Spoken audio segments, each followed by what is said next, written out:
देवा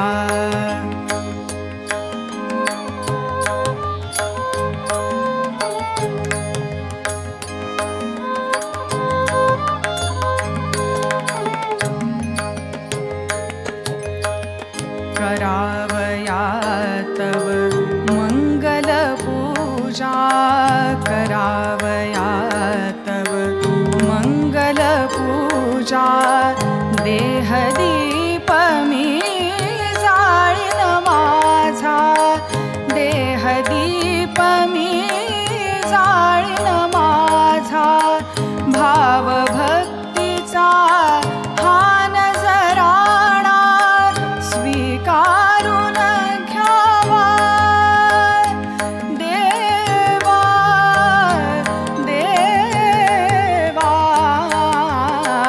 उघड नयन देवा क्षणभर उघड नयन देवा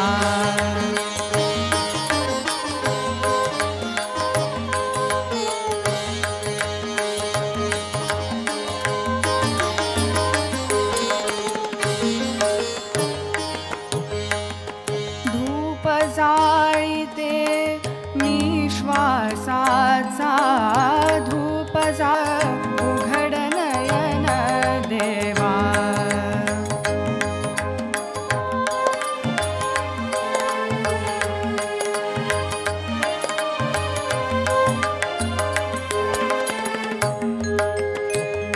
नयन देवा उघड नयन देवा उघड नयन देवा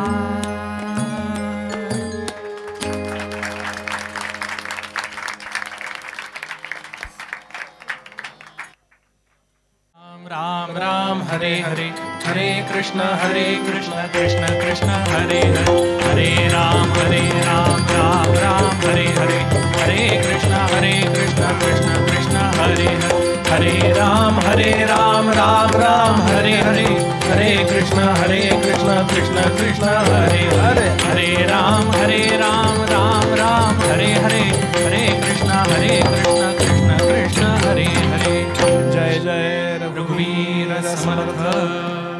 आपल्याला समर्थांकडे काही मागणं मागायचंय. समर्था मला पूर्ण वैराग्य द्यावे. जय जय रघुवीर समर्थ.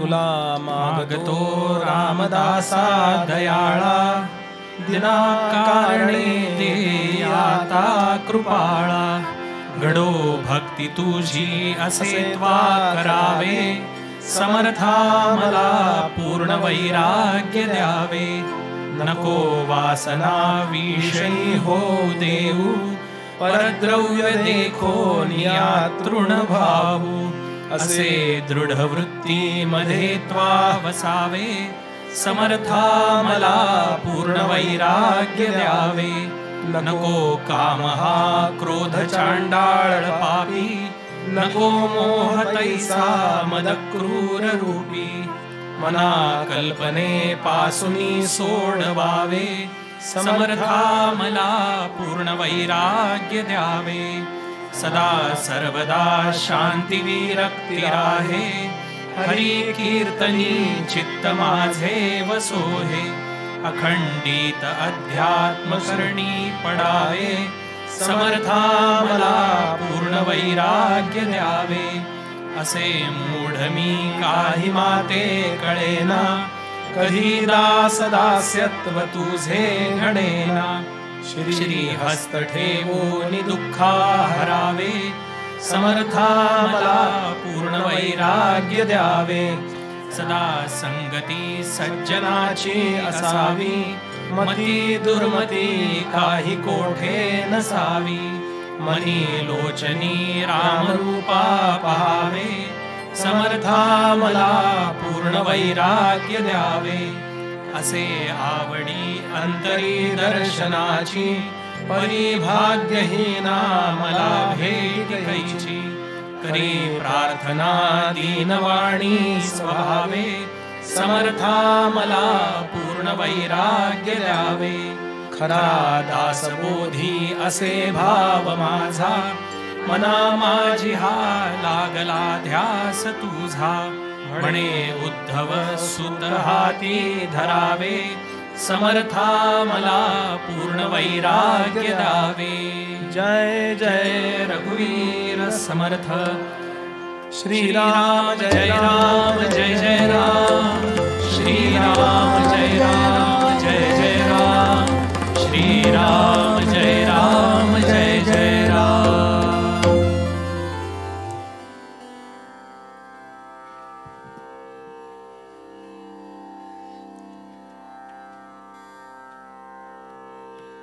सद्गुरु समर्थ रामदास स्वामी कल्याणाचं निमित्त करून आपणा सर्वांना नेमकी काय संकल्पना ठेवावी म्हणजे आपलं जीवन सगळ्या अर्थानं कल्याणाचं होतं हे शिकवतायत, हे सांगतायत. आपलं ऐहिकही उत्तम असलं पाहिजे, आपलं पारलौकिक जीवनही चांगलं असलं पाहिजे आणि आध्यात्मिक कल्याणही आपलं झालं पाहिजे, अशी आपल्या संस्कृतीची अपेक्षा आहे. ही वैदिक मंडळी बघा, कुठल्याही यज्ञाच्या शेवटी, कुठल्याही कार्याच्या शेवटी शांती शांती 3दा म्हणतात बघा. आपण तो मंत्र जर पाहिला असेल, ओम शांती शांती शांती, त्यामध्ये पहिल्या 2 शांतीच्या तीच्या खाली अनुदात्त स्वर आहे दिलेला आहे, शांती शांती, आणि शेवटी तिला वरती दिलेला आहे, ती आध्यात्मिक शांती. आणि त्याकरता भारतीय तत्वज्ञानात आलेल्या ज्या गोष्टी आहेत त्या आपल्या चिंतनात असल्या पाहिजेत आणि जमतील तेवढ्या आचरणात असल्या पाहिजे, आणि म्हणून हे चिंतन झालं पाहिजे. यानंतर 6व्या दशकातल्या 4थ्या समासाचा आपण विचार करतो आहोत. या समासाचं नाव आहे ब्रह्मनिरूपण.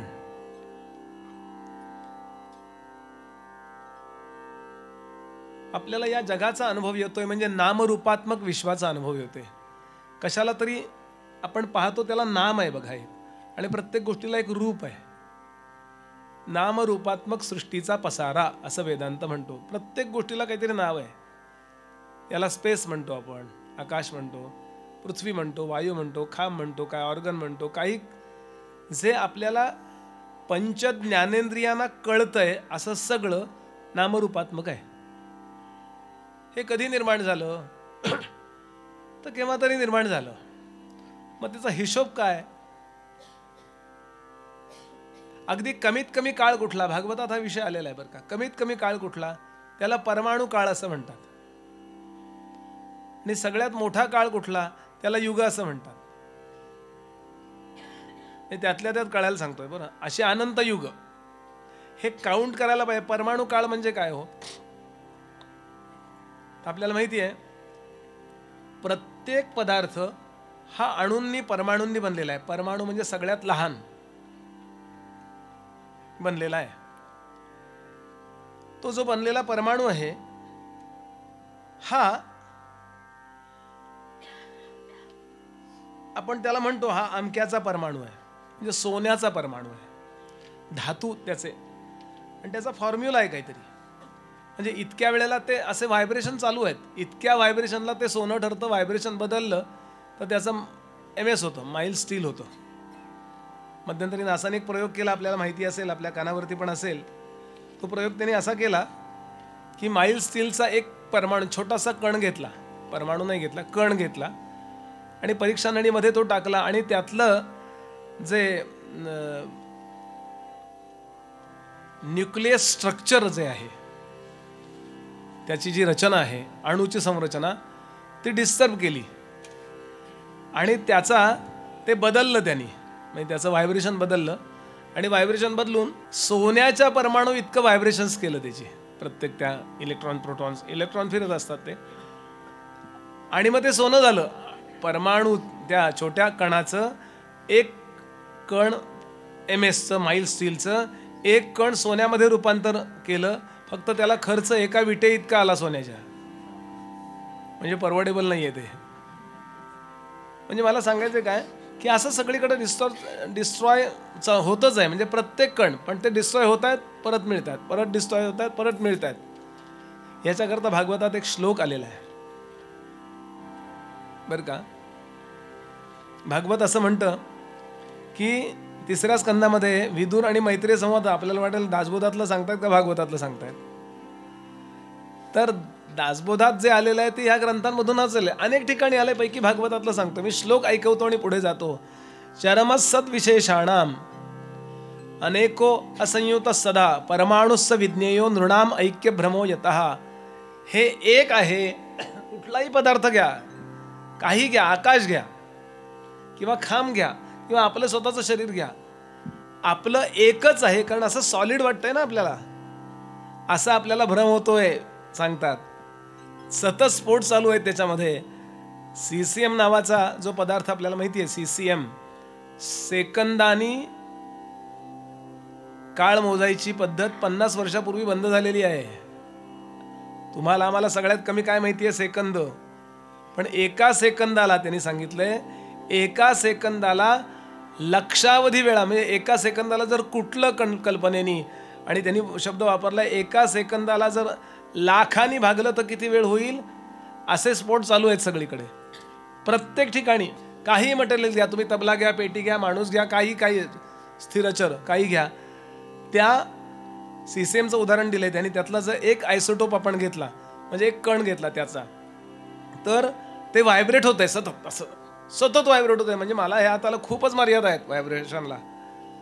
तर त्यांनी सांगितलं एक आयसोटोप घेतला तर 9ला 10ने गुणायचं आहे आणि त्या 10चा वर्ग घन तर 9 एवढा काळ व्हायब्रेशन एका सेकंदात होतात त्या CCM मध्ये. याच्या अनंत पटीनं प्रत्येक मेटलमध्ये प्रत्येक ठिकाणी व्हायब्रेशन सुरू आहेत. म्हणजे काय होतं, कुठलाही एक पदार्थ आपण ठरवला, तबला ठरवला, पेटी ठरवली किंवा तांबं ठरवलं, सोनं ठरवलं, तर त्यातला प्रत्येक कण डिस्ट्रॉय होतो. आणि कशात कन्वर्ट होतो, तर एनर्जीत कन्वर्ट होतो.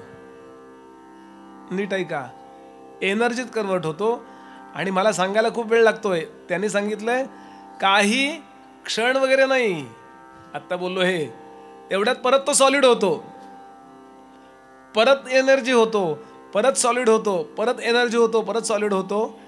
हे लक्षावधी वर्ष चाललेलं आहे. जेवढ्या वेळात तो एनर्जीत कन्वर्ट होतो, परमाणू सगळ्यात लहान कण परमाणू होतो आणि परत सॉलिड होतो, तेवढ्या काळाला परमाणु काळ असं म्हणतात.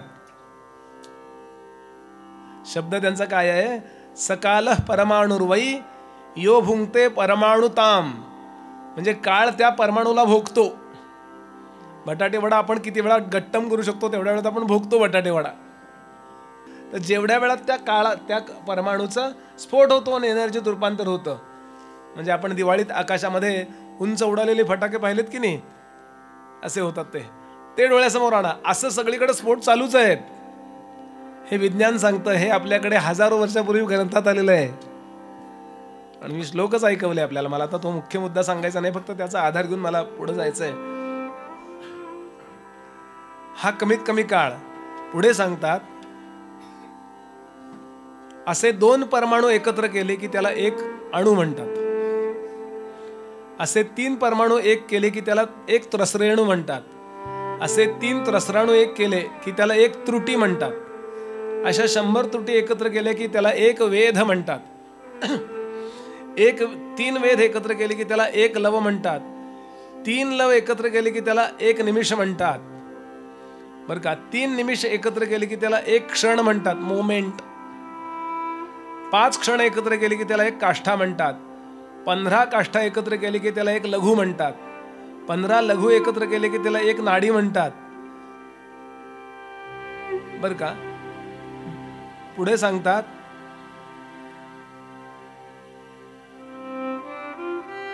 एक नाडी किंवा एक घटका म्हणतो आपण. 24 मिनिटं. 15 लघु म्हणजे एक घटका. 2 घटका एकत्र केले की त्याला एक मुहूर्त म्हणतात. 6 किंवा 7 मुहूर्त एकत्र केले. कशा करता म्हटलंय? उन्हाळा आणि पावसाळ्यात वेगळं होतं त्याचं कॉम्बिनेशन. 6 किंवा 7 मुहूर्त एकत्र केले की त्याला एक प्रहर म्हणतात. 8 प्रहर एकत्र केले 8 त्रिक 1 दिवस म्हणतात. 15 दिवस एकत्र केले की त्याला एक पक्ष म्हणतात. 2 पक्ष एकत्र केले की त्याला एक महिना म्हणतात. 6 महिने एकत्र केले की त्याला एक अयन म्हणतात, दक्षिणायन आणि उत्तरायण. बरं, देवांचा एक दिवस 6 महिन्याचा असतो. आपल्याकडे सूर्याच्या खाली आहोत ना आपण, त्यामुळे सूर्यावर आपला दिवस ठरतो. सूर्याच्या पलीकडे असणाऱ्यांचा दिवस किती कसा ठरेल. पुढे ते सांगतात, अशी 12,000 देववर्ष झाली की त्याला 4 युग म्हणतात. 4 युग. आता 4 युगाला डिवाइड केले त्यांनी. 4 युग म्हणून काळ किती असतो? 43,20,000 वर्षाचा काळ असतो. हे व्यासाने सगळं काउंटिंग करून ठेवलंय बरं. वेदामध्ये आलेलं आहे पण सोपं करून सांगितलेलं. 43,20,000 वर्ष. त्या 4 युगांना 4 भागलं कधी? लाईफस्टाईल प्रमाणे भागण्यात आलं. लाईफस्टाईल अगदी पवित्र होती, अतिशय सॉलिड, अतिशय शुद्ध. त्यावेळेला त्या युगाला म्हणतात कृतयुग किंवा सत्ययुग. ते 17,28,000 वर्षांचं आहे, सत्य किंवा कृतयुग. बरं का. दुसरं जे आहे त्रेतायुग, ते 12,96,000 वर्षांचं आहे. तिसरं द्वापार युग 8,64,000 वर्षांचं आहे. आणि आत्ता जे कलियुग आहे हे 4,32,000 वर्षांचं आहे. 4,32,000 वर्षांचं कलियुग आहे. त्यातली 5,000 वर्ष झाली आहेत. आणि आत्ता विश्व निर्माण झाल्यानंतर किती युग झाली? तशी 4 4 4 4 7 चोक 28 युग झाली आहेत. कुठल्या आधारानं? नामदेव महाराजांच्या आधारानं. युगे 28 विटेवरी उभा. म्हणजे पहिल्या युगातला झालेला जो कृष्णावतार आहे, पहिल्या युगातल्या द्वापारात झालेला कृष्णावतार, तो इथे आलेला आहे पुंडलिका करता. आणि त्याची आरती आपण करतोय. केवढा मोठा समर्थाने विचार केलाय. ते सांगतात की अशी 4 युग गुणिले 1000 वर्ष म्हणजे ब्रह्मदेवाचा एक दिवस आहे, तेवढीच रात्र आहे.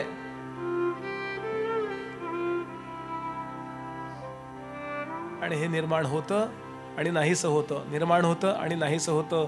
याला शिवशक्तीचा खेळ म्हणतात. अमृतानुभवातला पहिला अध्याय वाचा, म्हणजे हा मुद्दा मला काय सांगायचा तो लक्षात येईल. समर्थ सांगतात कृतयुग 17,28,000. आत्ता बोललेलो, परत आवृत्ती नाही करत. त्रेतायुग 12,96,000. द्वापार 8,64,000. आणि आता कलियुग 4,32,000. 4,32,000 वर्षाचं आहे. आणि 4 युग मिळून 43,20,000 वर्ष असं निर्माण होतं. अशी 4 युग जेव्हा 1000 वेळा होतात तेव्हा ब्रह्मदेव नावाचा जो कोण आहे, ब्रह्मदेव म्हणलं गेलं की 4 तोंड, हातात कमंडलून पंचांग, हे आणू नका डोळ्यासमोर. काहीतरी स्ट्रक्चर काढायला पाहिजे म्हणून ते काढलाय फॉर्म्युला. तो काहीतरी तसं समीकरणासारखं काढलंय. तसा तो आपल्याला एक सवय आहे की प्रत्येक देवाला माणसाचं रूप द्यायचं किंवा कुठलं तरी रूप द्यायचं. माशाचं तरी रूप देऊ आपण. त्याचं कारण काय? आपल्याला त्याशिवाय श्रद्धा ठेवता येत नाही आहे. बरं, पेंटरला सांगितलं असलं तो रंगवतो, त्याला काही थोडी देवाचं दर्शन झालं असतं. ब्रह्मदेव म्हणजे सिस्टीम लक्षात घ्याल, अशी व्यवस्था आहे. थोड्या आपल्याला कल्पना रुंदवाव्या लागतील, नाही तर ब्रह्मदेव म्हणलं की तो चेहरा असा तसा होऊ शकतो. तो ईश्वर नावाचं जे काय आहे ना तत्व, त्याला कुठलाही आकार नाही आहे. तो फक्त सगुण आहे, पण तो निराकार आहे. कुठलाही आकार नाही आहे म्हणून कुठलाही आकार आहे. याला मी उदाहरण पाण्याचं देतो. आपल्या प्रत्येकाजवळ बाटली आहे बघा, म्हणजे पाण्याची. कुठला आकार आहे हो त्या बाटलीतल्या पाण्याचा? कुठला आकार आहे सांगा? आहे का आकार आधी? नाही आहे का? आहे ना आकार. कुठला आहे? ज्या भांड्यात ठेवले त्याचा आहे. किती वेळ आहे? त्यात असेपर्यंत. बाहेर काढलं की दुसऱ्यात कशात ओतलं की तांब्याचा आकार. ईश्वराला हे उदाहरण मनातल्या मनात द्या. तो राम होतो, तो कृष्ण होतो, तो देवी होतो, तो दत्त होतो, तो अल्लाह होतो, तो जीसस क्राइस्ट होतो. तो सगळं काही होऊ शकतो, कारण तो कसाच नाहीये. हा एकदा विचार केला ना की सांप्रदायिक अभिनिवेश, आमचा आपला विठोबा, आमचा आपला रामबा. प्रेम असू द्यात, पण इतरांचा द्वेष म्हणजे प्रेम नाही काही. माझे समर्थ आपल्याला माहिती आहे ही गोष्ट, पण मला जरा थोडं संगीत आणायचं म्हणून मी वळवून आणतोय. माझे समर्थ जेव्हा पहिल्यांदा पंढरपूरला गेले तेव्हा पांडुरंगाला हाक त्यांनी राम म्हणून मारली हो.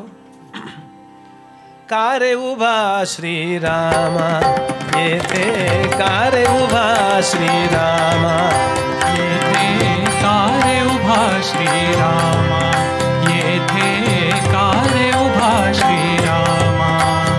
मन मोहन मेघ श्यामा, मन मोहन मेघ श्यामा, मोहन मेघ श्यामा, मन मोहन मेघ श्यामा. का रे उभा श्रीरामा येथे, का रे उभा श्रीरामा येथे, का रे उभा श्रीरामा.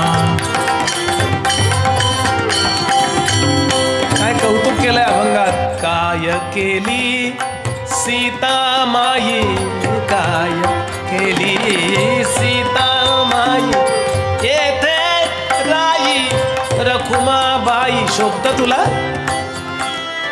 भक्तांनीच भांडावं देवाशी. येथे राई, राई पण आहे आणि रखुमाबाई पण. देवा काय केले वानर दळ येथे मेळविले गोपाळ. काय केली अयोध्यापुरी येथे वसविली पंढरी.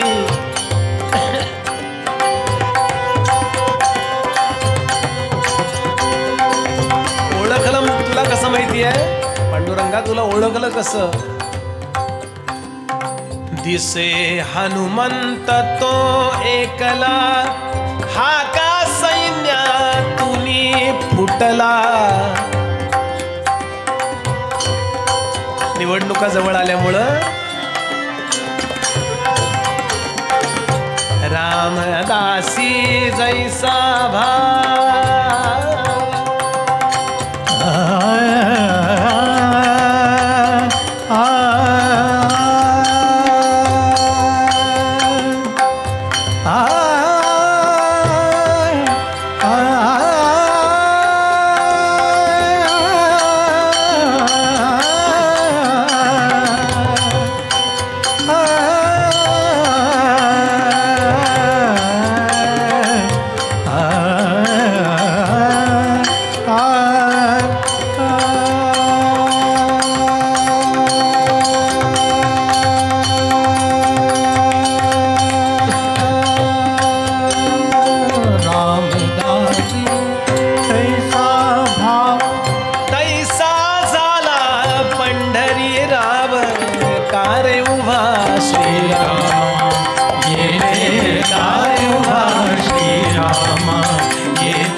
हा अभंग आपल्या अंतःकरणातला सांप्रदायिक अभिनिवेश घालवून टाकतो आणि तरीही आपली उपासना तीच करायची जी नेहमी करतोय, ती सोडायची नाही.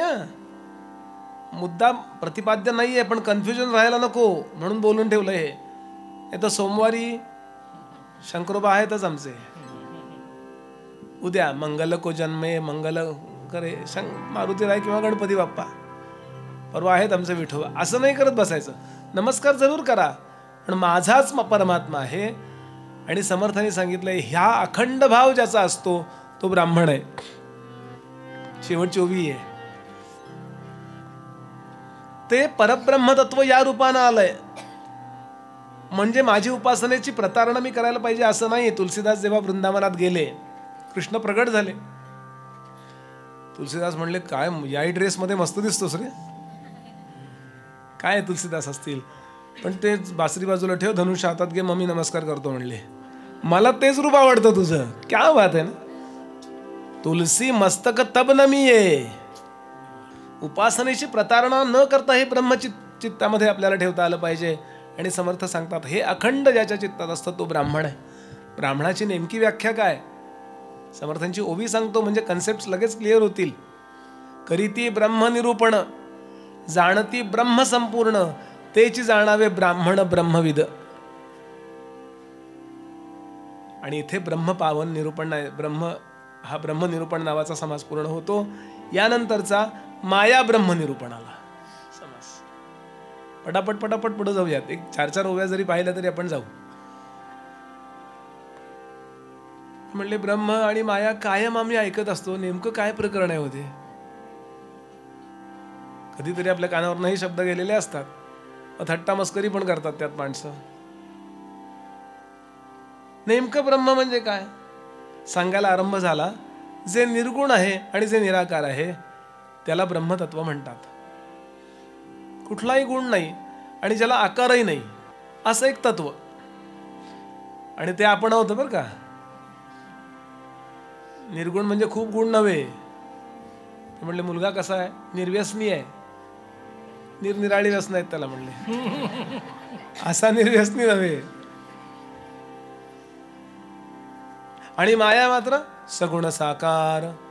हे निर्माण कधी झालं त्यांनी सांगितलं. हे निर्माण कधी झालं. बृहदारण्यक उपनिषदामध्ये याज्ञवल्क्य असं म्हणतात, मैत्रीशी बोलताय, आपल्या पत्नीशी बोलतायत. पूर्वीच्या काळी पती पत्नींचा संवाद उपनिषद म्हणून छापता येत असे. बृहदारण्य काय मैत्री इदम सर्वम यदयम आत्मा. जे डोळ्याने दिसतंय, जे कानाने ऐकू येते, जे त्वचेला कळतंय, जे कळत नाही ते सुद्धा, हे सगळं आत्मा म्हणजे परब्रह्मतत्व आहे. मग ती म्हणाली हे सर्व आत्मरूप आहे, तरी नामरूपात्मक सृष्टीदर्शन काय होतं. ते म्हणाले त्या आता थोडं काळजीपूर्वक ऐका. त्या परब्रह्म तत्वामध्ये अशी काहीतरी एक व्यवस्था आहे, अशी काहीतरी शक्ती आहे की ते आपल्याला चकवू शकतं. त्याच्यामध्येच असणारी एक गोष्ट आहे विश्वमाती यस्याम. सगळं विश्व आपल्यामध्ये साठवणारी मात ज्याच्यात, त्याला माया म्हणतात. आता असं काय, याला तुम्ही काय म्हणाल. तुम्ही पारा घेतला आणि ते गंधक बिंधक एकत्र करून काचेला लावलं तर उलट्या बाजूने काय तयार होतं, आरसा तयार होतो. तोंडावर लावला आपल्या इकडं तर इकडं होतं का आरसा तयार. किंवा इथे भिंतीला लावलं ते तुम्ही पारा आणि ते होतं का तयार. काचेत ती व्यवस्था आहे. अशी व्यवस्था काय, आता याला काय म्हणणार तुम्ही. तसं त्या ओळखाय करत होता म्हणून सांगतो. त्या परब्रह्म नावाचं जे तत्व आहे त्या तत्वामध्ये त्याला न ओळखू द्यायची एक व्यवस्था आहे. जसं दोरीवरती सर्प भासण्याची दोरीमध्ये व्यवस्था आहे, शुक्तीवरती म्हणजे शिंपल्यावरती मी चांदी आहे असं भासवण्याची त्या शिंपल्यामध्ये व्यवस्था आहे. तशी परब्रह्म तत्वामध्ये ते परब्रह्म नसून काहीतरी वेगळं आहे असं भासवण्याची व्यवस्था आहे. आणि ते त्यांनाच भासतं जे त्या मूळ स्वरूपाला जाणत नसतात. आणि त्याला म्हणायचं माया. या मा सा माया. जी नाही आहे पण आहे असं वाटतं तिला माया असं म्हणतात. आणि गंमत म्हणजे ते दोन नाही आहेत. बिहार डोकं फिरायचं काम आहे की नाही. दोन नाही आहेत. अहो साप आणि दोरी दोन आहेत का. तुम्हाला काय वाटलं साप आहे काय दोरी. कशातून निर्माण झाला साप. तो कशात विलीन जाण होणार आहे. तो कशात नाहीसा होणार आहे. तो वेगळा निघून जाणार आहे का तिथेच गुप्त होणार आहे. बोला लक्षात येत आहे ना. तिथेच गुप्त होणार आहे. कशा करता. दुसऱ्याकरता प्रकट होण्यासाठी. दुसऱ्याला जेव्हा दुसऱ्या दिवशी सर्प भासेल तो कुठून वेगळा येणार आहे का त्याच्यात. म्हणून माया आणि ब्रह्म दोन नाही आहेत. काय तुकोबांचा अभंग आहे. माया तेची ब्रह्म ब्रह्म तेची माया. माया तेची ब्रह्म ब्रह्म तेची माया. माया तेची ब्रह्म ब्रह्म तेची माया. माया तेची ब्रह्म ब्रह्म तेची माया. माया तेची ब्रह्म ब्रह्म तेची माया. अंग आणि छाया जया परी. अंग आणि छाया जया परी.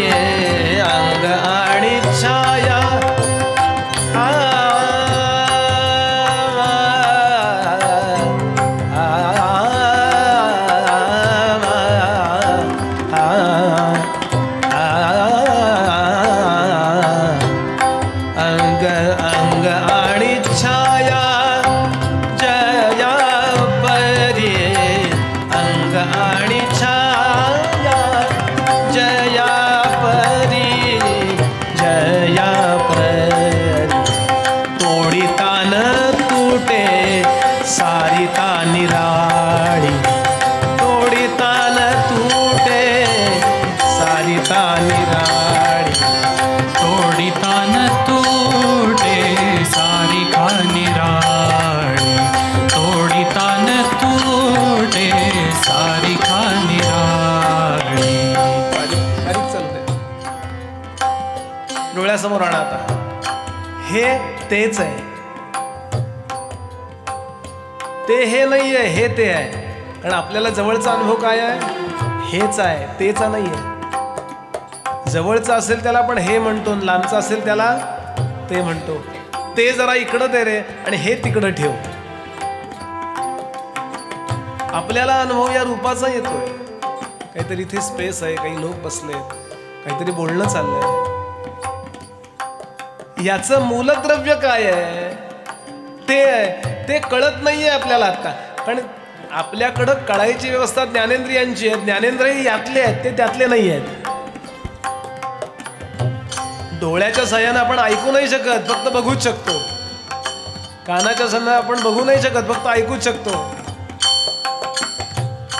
ज्ञानेंद्रियांच्या मध्ये सुद्धा ते रूपच, तीच तो विषय भोगण्याचीच मर्यादा आहे. आणि पंच ज्ञानेंद्रियांनी आपण पंच विषयच भोगू शकतो. आणि तो विषय नाहीये, तो निर्विषय आहे. कळतंय का बघा? कळत नाही हे कळतंय का बघा? काहीतरी फिक्स करा म्हणजे कळेल. अज्ञानाचं ज्ञान हा ज्ञानाचा आरंभ सांगितलाय, हेही कळतंय का बघा? असं परंपरेने सांगतात बरं. मी काही ते म्हणाले तेच हे आहे असा विचार करा. माया तेची ब्रह्म, ब्रह्म तेची माया, अंग आणि छाया जयापरी आपली सावली. एक जण म्हणला मला अजिबात माझी सावली आवडत नाही. दुसरा म्हणला थांबा मी करवतच घेऊन येतो. तुकोबा सांगतात तोडिता न तुटे सारिता निराळी. माणूस उभा राहिलाय, त्याची सावली पडली, सावली कापायला सुरुवात केली. शक्य आहे का? तोडिता न तुटे सारिता निराळी तोडिता न तुटे.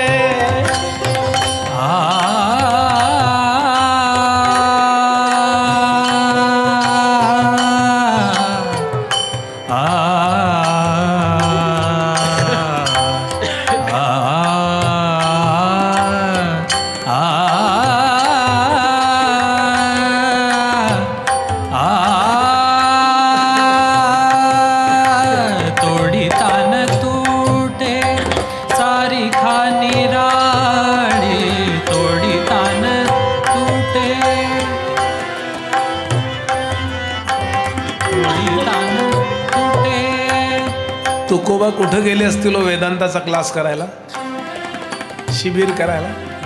7 दिवसाचे शिबिर, केनोपनिषद. फी 20,000 रुपये जेवणा खाण्याची. कुठं गेले असेल आमचे तुकोबा?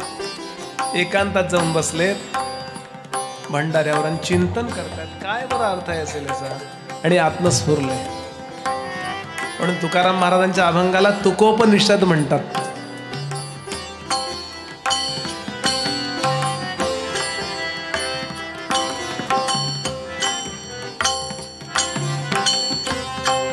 तोडायची ठरवली आपण सावली आपली, माया ब्रह्मापेक्षा वेगळी करायची ठरवली, ठरेल का? होईल का?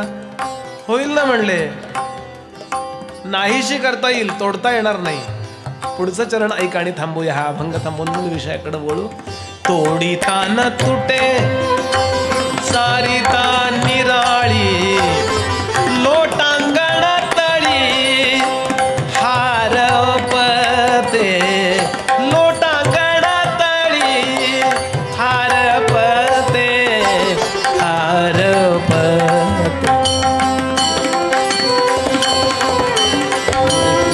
माया माया तेची ब्रह्म ब्रह्म तेची माया माया तेची ब्रह्म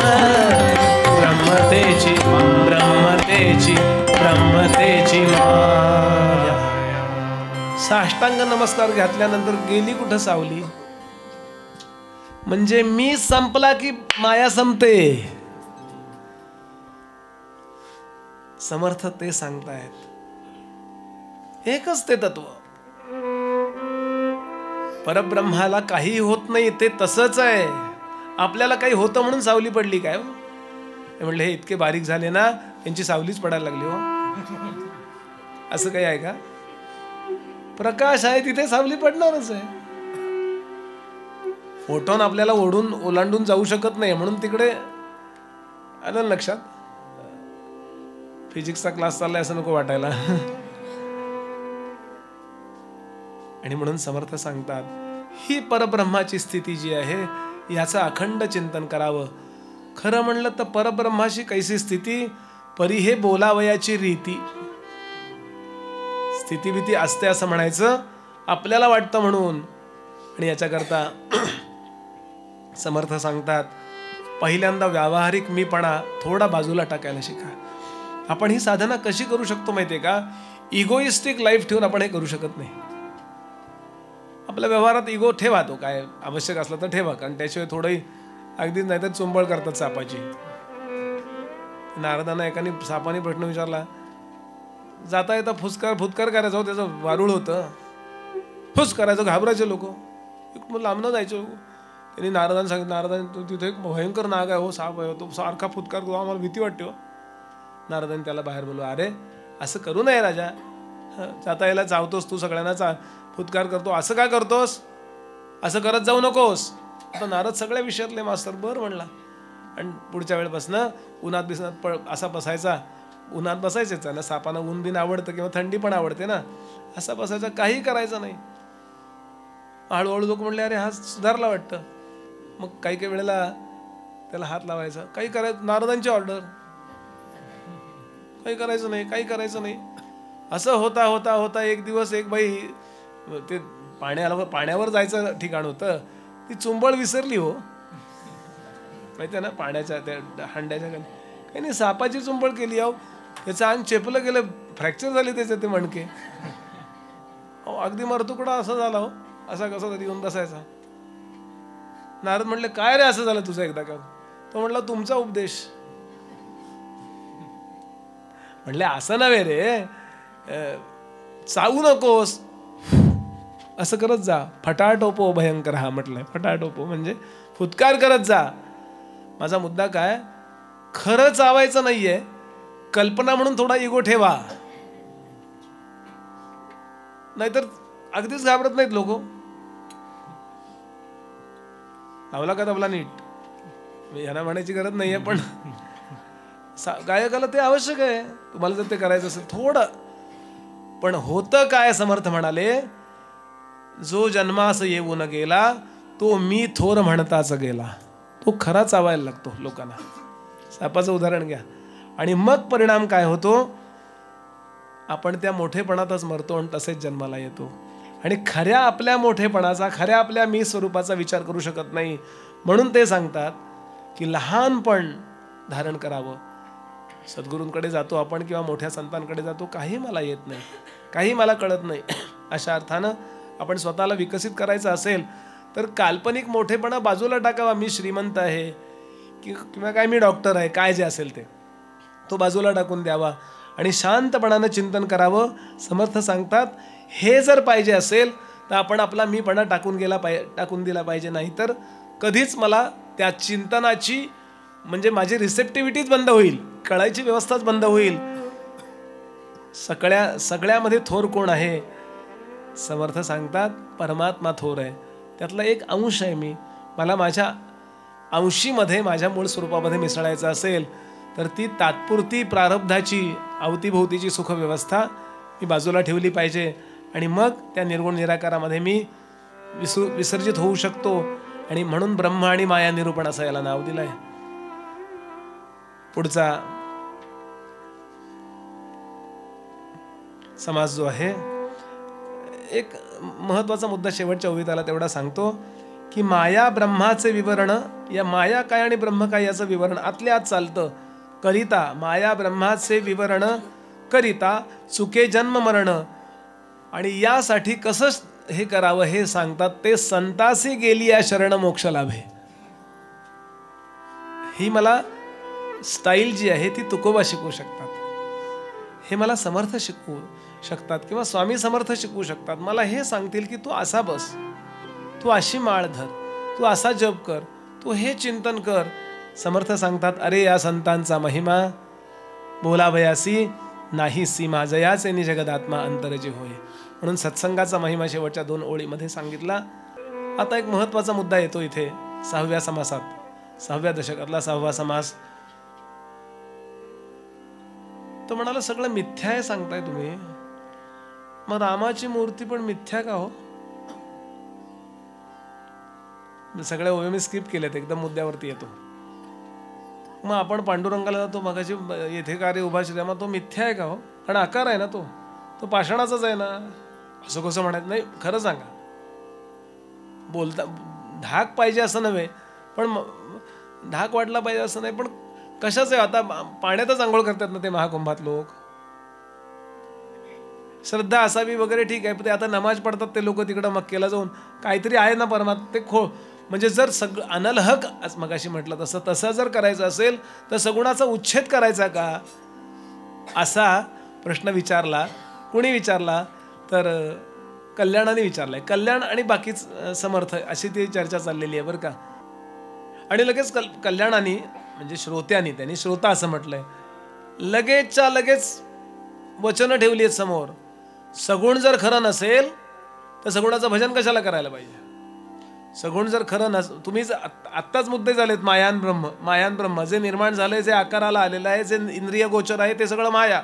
आणि इंद्रिय गोचर आहे ते म्हणजे इंद्रिय मन अगोचर असणारं परमात्मा तत्व ते सत्य आहे असं तुम्ही म्हणताय. मग रामाच्या मूर्तीची आरती करायची का नाही बोला 8:30ला. म्हणजे 8:30ला संपणार आहे असा अंदाज दिला तरी बरेचसे लोक रिलॅक्स होतात हो.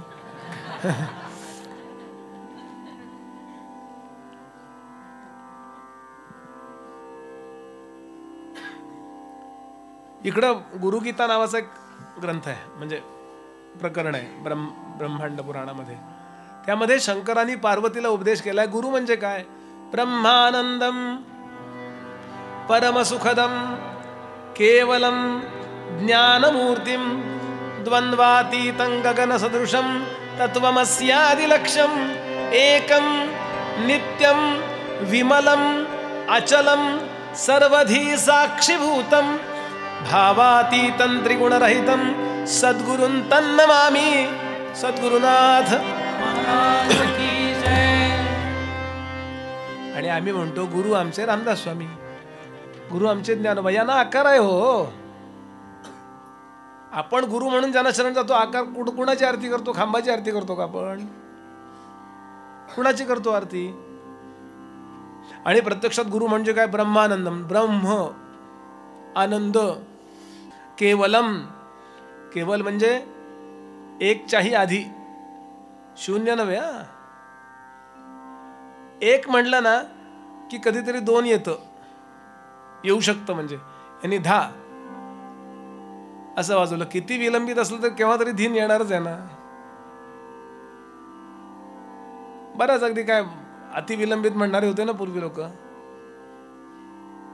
मग त्यामुळं एकम नाकाराय करता केवलम म्हटलंय बरं का गुरुतत्वाला. ब्रह्मतत्वाचं लक्षण आहे ती. केवलम ज्ञानमूर्तीम, ज्ञान हे होते. प्रत्यक्ष ज्ञान म्हणजे सद्गुरू आहे. गुरु तेथे ज्ञान, ज्ञानी आत्मदर्शन, माऊली म्हणाली. ज्ञानमूर्तीम ब्रह्मानंदम परमसुखदम केवलम ज्ञानमूर्तीम द्वंद्वातीतम. द्वंद्व म्हणा 2 नाहीये तिथे. विरुद्ध धर्माश्रयी जोडीला द्वंद्व असे म्हणतात. विरुद्ध धर्माश्रयी कुठली जोडी घ्या, अंधार उजेड, फायदा तोटा, रात्र दिवस. आता गंमत कशी आहे माहिती का? द्वंद्वात सुद्धा 2 द्वंद्व आहेत. एक कारण द्वंद्व आणि एक परिणाम द्वंद्व. अंधार उजेड हे कारण द्वंद्व आहे, सुख दुःख हे परिणाम द्वंद्व आहे. अरे काय डोकं आहे फिरलं काय कोणी ठोक. कमी वेळ आहे तेवढ्यात पटापट सांगत जातोय. हे जिथे नाही आहे ते गुरु आहेत. द्वंद्वातीतम, द्वंद्व नाही बरं गुरुच्या ठिकाणी. अहो द्वंद्वा करता दोन अपेक्षित आहेत ना, दोन नाही आहेत तिथे. द्वंद्वातीतम कळायलाच पाहिजे असेल तर गगन सदृशम, आकाशाप्रमाणे. आकाशातले कुठले गुण आहेत त्या परब्रह्मतत्वामध्ये? विशालत्व आणि अविनाशित्व. बाकी 4 महाभूत नाहीशी होतात याची कल्पना करू शकतो. पृथ्वी डिस्ट्रॉय झाली, पाणी संपलं, अग्नी विझला, वायू विरून गेला. आकाशाचं काय नाशणार पावणार आहे? आकाशाचं काय? आकाशाचे नाशेल काय आहे? समर्थांची जोडी आहे दासबोधातली. काही नाही, आकाशातला अंधार संपतो आणि उजेडही संपतो. कल्पना करता येते का बघा? अंधार संपला आणि उजेड संपला, म्हणजे संधी प्रकाश नाही, दोन्ही संपलं, पूर्ण संपला अंधार. अंधार संपल्याला आपण प्रकाशच म्हणू शकतो, प्रकाश संपला याला आपण अंधारच म्हणू शकतो. दोन्ही संपल्याला काय म्हणू शकतो सांगा? काय म्हणायचं म्हणले? म्हणले बहिऱ्या माणसाला काय म्हणावं? काय म्हणा, त्याला कुठं ऐकू जाते म्हणले. म्हणून तो बहिरा आहे, परब्रह्मतत्व बहिरा आहे म्हणले, ते आंधळ आहे बरं, आणि त्यानं विश्व निर्माण केलंय. म्हणून नाथांचा अभंग आहे, बहिऱ्याने ऐकिले, आंधळ्याने देखिले, पांगळ्याने पाठ लाव केला रे चिंचेच्या पानावर. काय नाथ असतील हो. 12 वर्ष त्यांच्याकडे कृष्णाने पाणी भरलं, कसे असतील नाथ. चिंचेच्या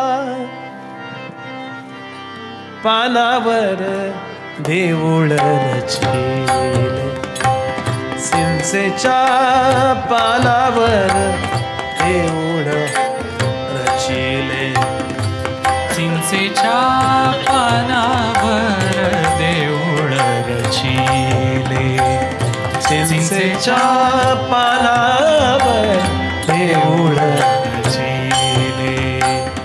आधी कळस मग, आधी कळस मग, आधी कळस मग पाया रे चिंचेच्या पानावर देऊळ रचिले, चिंचेच्या पानावर देऊळ रचिले, चिंचेच्या पानावर देऊळ.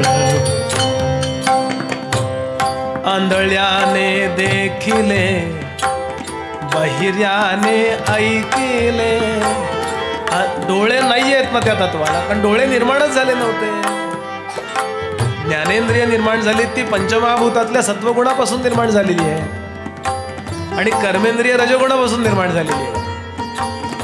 त्रिगुणातून पंचमहाभूत, पंचमहाभूतातल्या गुणांपासून ज्ञानेंद्रिय कर्मेंद्रिय. कळतंय का? लक्षात येते का? बघा, म्हणजे मी कळतंय का मी अवमान नाही करत आहे. लक्षपूर्वक ऐका, आणि ज्यांचा अभ्यास झालाय त्यांना पटकन कळेल असं म्हणायचंय बरं मला, कारण कोण कसा असेल माहिती नाही. आंधळ्याने देखिले, बहिऱ्याने ऐकिले, पांगळ्याने पाठ लाग केला रे चिंचेच्या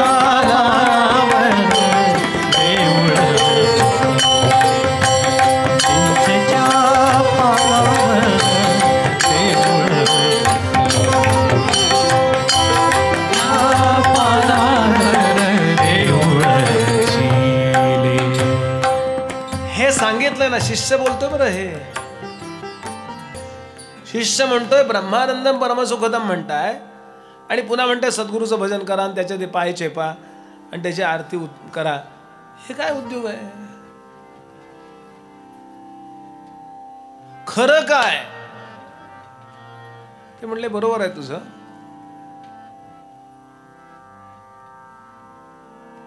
हा वाद चाललाय दोघांचा. हा वाद असा आतल्यात चालला पाहिजे आपल्या. वाद म्हणजे स्पष्टीकरणाच्या पद्धतीला वाद असे म्हणतात. आपण घरात जे रात्री 2 वाजता बायकोनी नवऱ्याला जागा केलं, उठा उठा उठा म्हणाले, मला झोप लागत नाहीये. नवरा इतका गाढ झोपला होता बिचारा, कष्ट करून आलेला. काय काय झोप लागत नाही? मग का झोप लागत नाही सांगा? तेवढ्या झोपेत त्यानं सांगितलं, आज कोणाशी वाद घातला नसशील म्हणला. इतकं तिला बरं वाटलं. एक्झॅक्टली तिला म्हणजे तिच्या सद्गुणांचा उद्गार झाला ना. आता काय करू म्हणजे वाद घाल म्हणजे झोप लागेल. कुणाशी वाद घालू? माझ्याशी घाल. तुमच्याशी काय वाद घालायचा म्हणे, त्याला काहीतरी स्टेटस लागतं. तुम्ही लगेच सॉरी म्हणता आणि सगळा वादाचा मूडच जातो म्हणे. गंमत करतोय बरं. वाद याचा अर्थ स्पष्टीकरणाची पद्धत. 2 वाद आहेत बरं इथे पाठोपाठ आलेले. एकदा निर्गुण श्रेष्ठ सांगतायत, इथे निर्गुण श्रेष्ठ सांगतायत आणि नंतर सगुण भजनही सांगतायत बरं का. दोन्हीच्या कन्सेप्ट आपल्याला क्लिअर करायच्यात. इथे समर्थ सांगतायत की ज्यातून विश्व निर्माण झालेलं आहे ना, ते तत्व महत्वाचं आहे. विश्व महत्वाचं तुलनेनं कमी आहे. सोन्याचे दागिने आपण मोडायला गेल्यावर आपल्याला दागिन्यांच्या आकाराची किंमत मिळते का धातूची किंमत मिळते? बोला. काही वेळा मुलीकडचे लोक दागिने करून पाठवतात, इकडे कोणीतरी खडूस असतो. खरे आहेत ना सगळे? म्हणजे खरेपणावर, सत्यपणावर आपली श्रद्धा आहे, लक्षात घ्या. याचं मटेरियल काय? सोन्याची किंमत आहे का त्या आकाराची किंमत आहे? साधा मुद्दा. हल्ली केसांचं खूप कौतुक आहे बघा. मोठे मोठे असे छान केस असले पाहिजेत वगैरे आहे ना, आणि असे मोठे आहेत असं दिसलं पाहिजे लोकांना. मग त्याच्याकरता काय काय काय काय लावतात ना, हे लावा ते लावा अमुक करा. आणि चांगले केस असतील तर आपल्याला आनंद वाटतो. म्हणजे अशी स्त्री किंवा असा मनुष्य पाहिला की छान, म्हणजे त्यांचं ते शोभावंत आहे. पण त्यातला एखादा केस तुटला आणि पोह्यात आला तर केशवराव काळे किती छान हो, खूपच छान झालाय हो आजचा पोह्याचा सगळा विषय. एक नवरा म्हणाला बायकोला, आज आईनं स्वयंपाक केलाय वाटतं. बायको भडकली. मी रोज आमटी करते तेव्हा नाही बोलणार तुम्ही स्तुती, आज आईने केल्यानंतर बरोबर तुम्ही म्हणणार आहे आमटी चांगली झाली. मला माहिती आहे. नाही, रोज काळे केस पडलेले असतात, आज पांढरा पडलाय म्हणून म्हणतोय. मी विनोदानं बोलतोय, मुद्दा लक्षात घ्याल त्यातला. सौंदर्याच्या लक्षणापैकी केस नावाची एक गोष्ट महत्वाची असं आपण मानतो, मानलं जातं. कधीपर्यंत मानलं जातं? चैतन्याशी कनेक्ट आहे तोपर्यंत. चैतन्यापासून दूर गेल्याबरोबर किती केस पडलेत त्याच्यात म्हणतो आपल्याला नको वाटतं की नाही ते. तसं चैतन्याची किंमत आहे सांगतायत ते, आकाराची किंमत नाही आहे. खूप झालाय वाद तो. गीतेमध्ये विभूती योग नावाचा जो योग आहे 10वा अध्याय, त्या विभूती योगामध्ये कृष्णाने सांगितलंय हिमालय, सगळ्या स्थावरांच्या मध्ये मी हिमालय आहे, नक्षत्रांच्या मध्ये मी चंद्र आहे, नक्षत्राणामहम शशी. त्यात एक श्लोक आहे, अश्वत्थ सर्व वृक्षाणाम, सगळ्या वृक्षांच्या मध्ये मी पिंपळाचा वृक्ष आहे. कारण पिंपळ आणि वड सगळ्यात शेवटी संपतात असं म्हणतात. एक मुद्दा. आणि पिंपळाचं जे पान आहे, पिंपळाचं जे पान आहे ते पान 21 लोकांना दिवसभर एवढा एक ऑक्सिजन देतं बरं का, एक पान. म्हणून त्याला खूप किंमत आहे आपल्याकडे. पिंपळाला आपण देवासारखं का मानतो? त्याला काहीतरी वैज्ञानिक कारण असणार आहे. उगाच आपल्या बावळटासारखं काहीतरी या महिन्याला ऑगस्ट म्हणा असं नाही होत आपल्याकडे. प्रत्येकाला लॉजिक आहे आपल्याकडे आणि सायंटिफिक अशा अर्थाने आहे. श्रवण नक्षत्र ज्या पौर्णिमेला येतं त्याच महिन्याला श्रावण महिना म्हणतात. विशाखा नक्षत्र ज्या पौर्णिमेला येतं त्या महिन्याला वैशाख म्हणतात. असं चंद्राचा आकार वाढत वाढत जातो ना, असा परत खाली ना, असा विचार करा. असे डोंगर मांडा 12-12-12. चंद्र फुल असतो ना त्या दिवशी जे नक्षत्र त्याचा प्रकाश पूर्ण महिनाभर आहे. प्रत्येक गोष्टीला आपल्याकडे कारण आहे. भगवान म्हणाले अश्वत्थानाम, अश्वत्थ सर्व वृक्षाणाम, सगळ्या वृक्षांच्या मध्ये मी कोण आहे? अश्वत्थ आहे. अश्वत्थ तोडता येतो का हो? झाड तोडता येतं? पडतं? त्याचे तुकडे करता येतात? वाळल्यावर त्याचे कोळसे करता येतात? कृष्णाचं असं काही करता येतं? समर्थ बोलतायत. शिष्य म्हणाला अश्वत्थ सर्व वृक्षाणाम, होय की नाही? माझी विभूती पिंपळ म्हणून सगुणाला महत्व आहे तो सांगतोय. समर्थ म्हणाले नैनन छिंदंती शस्त्राणी पण म्हणलेत भगवान. आणि पिंपळ मात्र शस्त्रानं तुटतो. पिंपळ शस्त्राने तुटतो आणि भगवान म्हणतात मी शस्त्राने तुटत नाही, आणि नंतर म्हणतात मीच पिंपळ आहे. कळते का तुला काही कल्याण मला गोंधळून गेलोय मी. अरे त्या वेळेला ते शिकवावं लागतं. म्हणून लहान मुलांना शिकवताना आपण खडे मांडून शिकवायची पद्धत होती. खडे मांडून शिकवेला ओ नामाजेवी अशी ओवीच आहे, इथलीच आहे. लहान लहान मुलं आहेत त्यांना 8 शिकवायचे. मग सफरचंद आणली, 8-10 सफरचंद आणली, 5 आणि 5 शिकवायचे, 2 आणि 2 4 शिकवायचे. पहिल्यांदा 2 ठेवले, हे किती? तो म्हणला 1, हे 2. आता अजून ते 2 ठेव, आता किती झाले? तो म्हणला 1 2 3 4. 2 आणि 2 किती? 4. आता 5 आणि 5 किती? 10. आता मोठा झाला, आता 5000 अधिक 5000. इतकी सफरचंद कुठून आणणार? लहानपणी आपल्याला हिशोब करता आकाराचा आधार घ्यावा लागतो. नंतर आकाराच्या आधाराशिवाय गणित करता आलं पाहिजे की नाही? आता केवढा व्याप करायला लागेल कॉपी करायला नेताना तिकडं. समर्थ सांगतात, ऐसे कृष्ण का बोलिला, साधन मार्ग दाखविला, खडे सांडून शिकविला, ओ नामाजेवी. आरंभ आहे रे तो सगुणाची सेवा. हा आरंभ आहे. सगुण नको हा मुद्दा नाहीये. सगुण आपल्याला निर्गुणात घेऊन जात नसेल ना तर ते पांगळं ठरतं.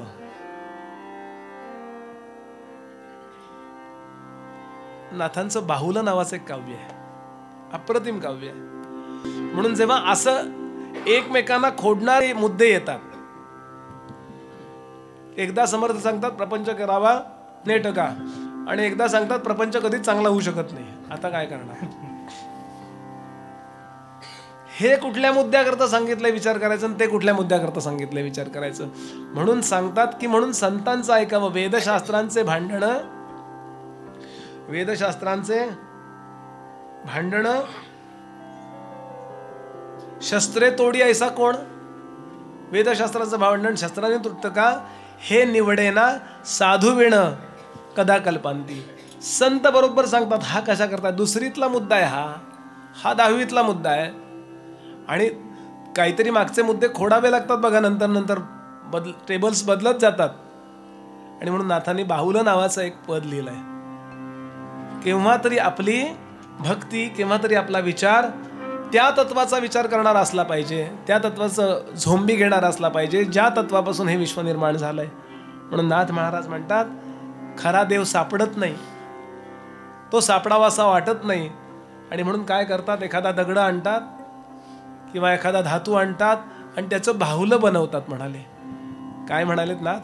शिळा तांब्याचे बाहुले केले, शिळा तांब्याचे बाहुले केले, शिळा तांब्याचे बाहुले केले, शिळा तांब्याचे बाहुले केले,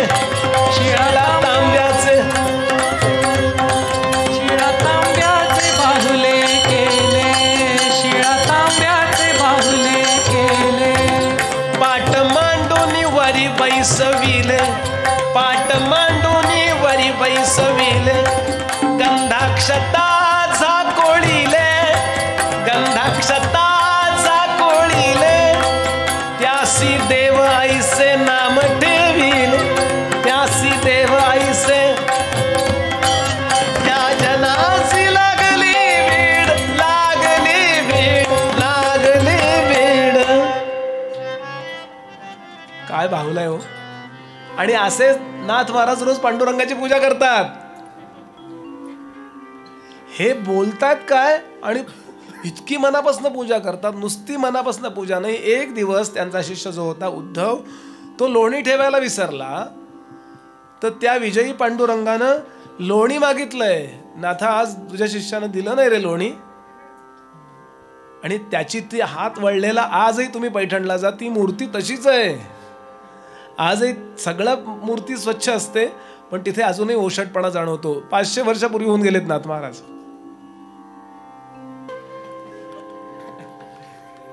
इतकी सगुणाची सेवा. कृष्णाला 12 वर्ष प्रकट केलंय. असं विचार मला खूप वेळा असं वाटतं, इतकी सगुण सेवा करणारा नव्हे नाथ महाराज पद आहे की तुम्ही सेवा करायला लागलात की त्या तत्वाला त्यातून प्रगट व्हावं लागतं. बालगंधर्वांची ती चाल धर्मात्मा मधली आठवा. भाव तोची देव, भाव तोची देव, भाव तोची देव.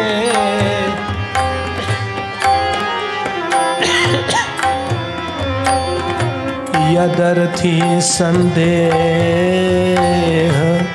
धरून, यदर्थी संदेह धरून, भावे भक्ती फळे, भावे देव मिळे, भावे भक्ती फळे.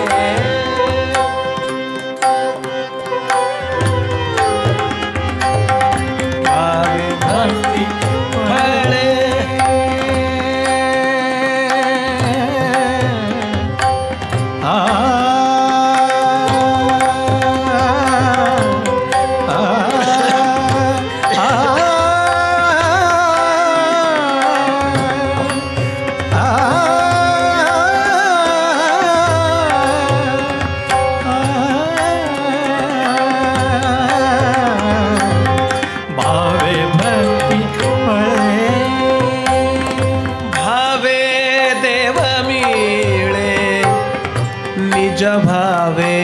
सोहळे स्वानंदाचे,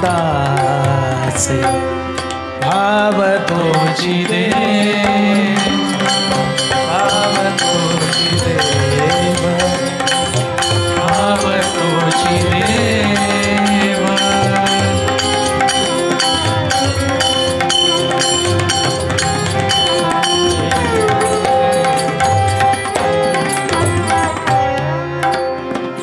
नाथ महाराज डोळ्यासमोर ठेवा.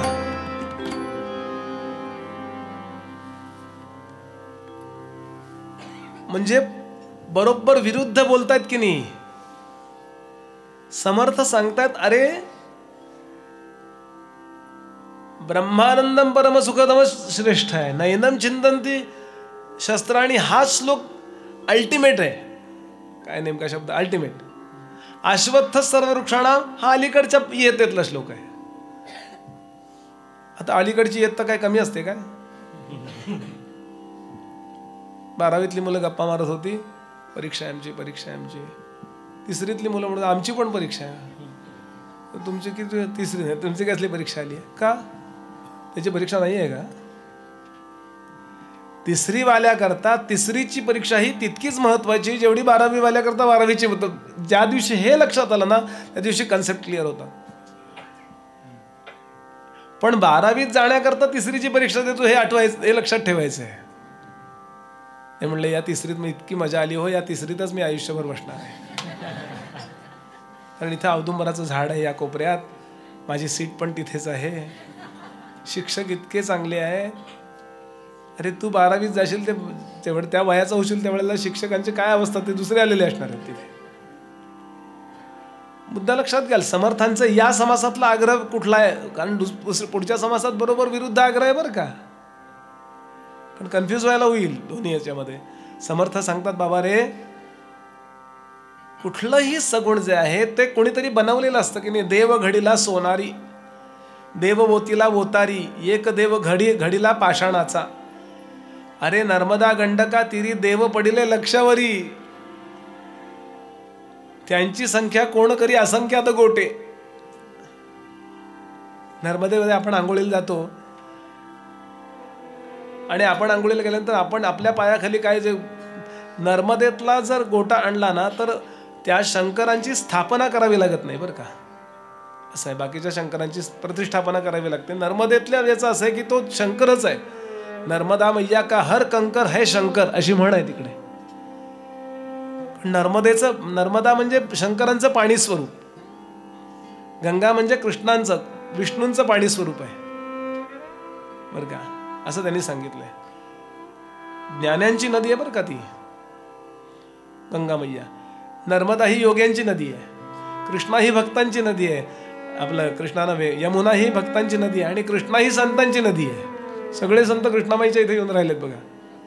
आपले नरसिंह सरस्वती स्वामी महाराज, रामदास स्वामी जन्माला कुठे आले? गोदावरीच्या कडे. आणि आले कुठे? आपल्याकडे. इकडे पेशंट जास्त होते.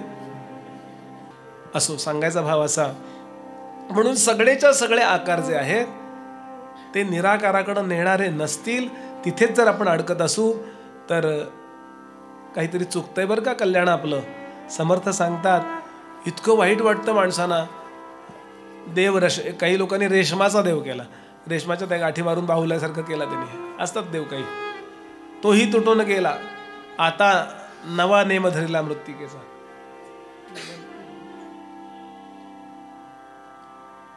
इतका श्रद्धावान होता भक्त.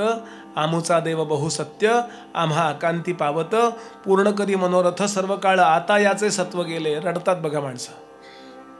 एक गोष्ट सांगतो आपल्याला, म्हणजे कुठल्या तरी गोष्टीत आपण अडकणार नाही. काश्मीरला होते स्वामी विवेकानंद आणि जगदंबेचं एक मंदिर तिथल्या मुस्लिम लोकांनी तोडलं. वाईट वाटलं स्वामीजींना. आता स्वामीजींकरता जगदंबा कुठेही प्रगट होत असेल म्हणून तिथे गेले आणि त्या पायरीवर बसले. ते तुटलेलं मंदिर पाहिलं. वाईट वाटतच घेऊ. धर्माचा अपमान करतात ते म्हणून वाईट वाटतं.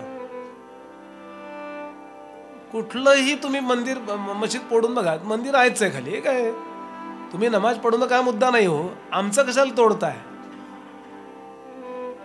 हा मुद्दा आहे. विवेकानंद त्या पायरीवर बसले तुटक्या आणि रडले. हाक मारली, आई जगाचं रक्षण तू करतेस, जगाचं रक्षण तू करतेस, तुझ्या मंदिराच्या रक्षणाची गरज पडायला लागली का ग?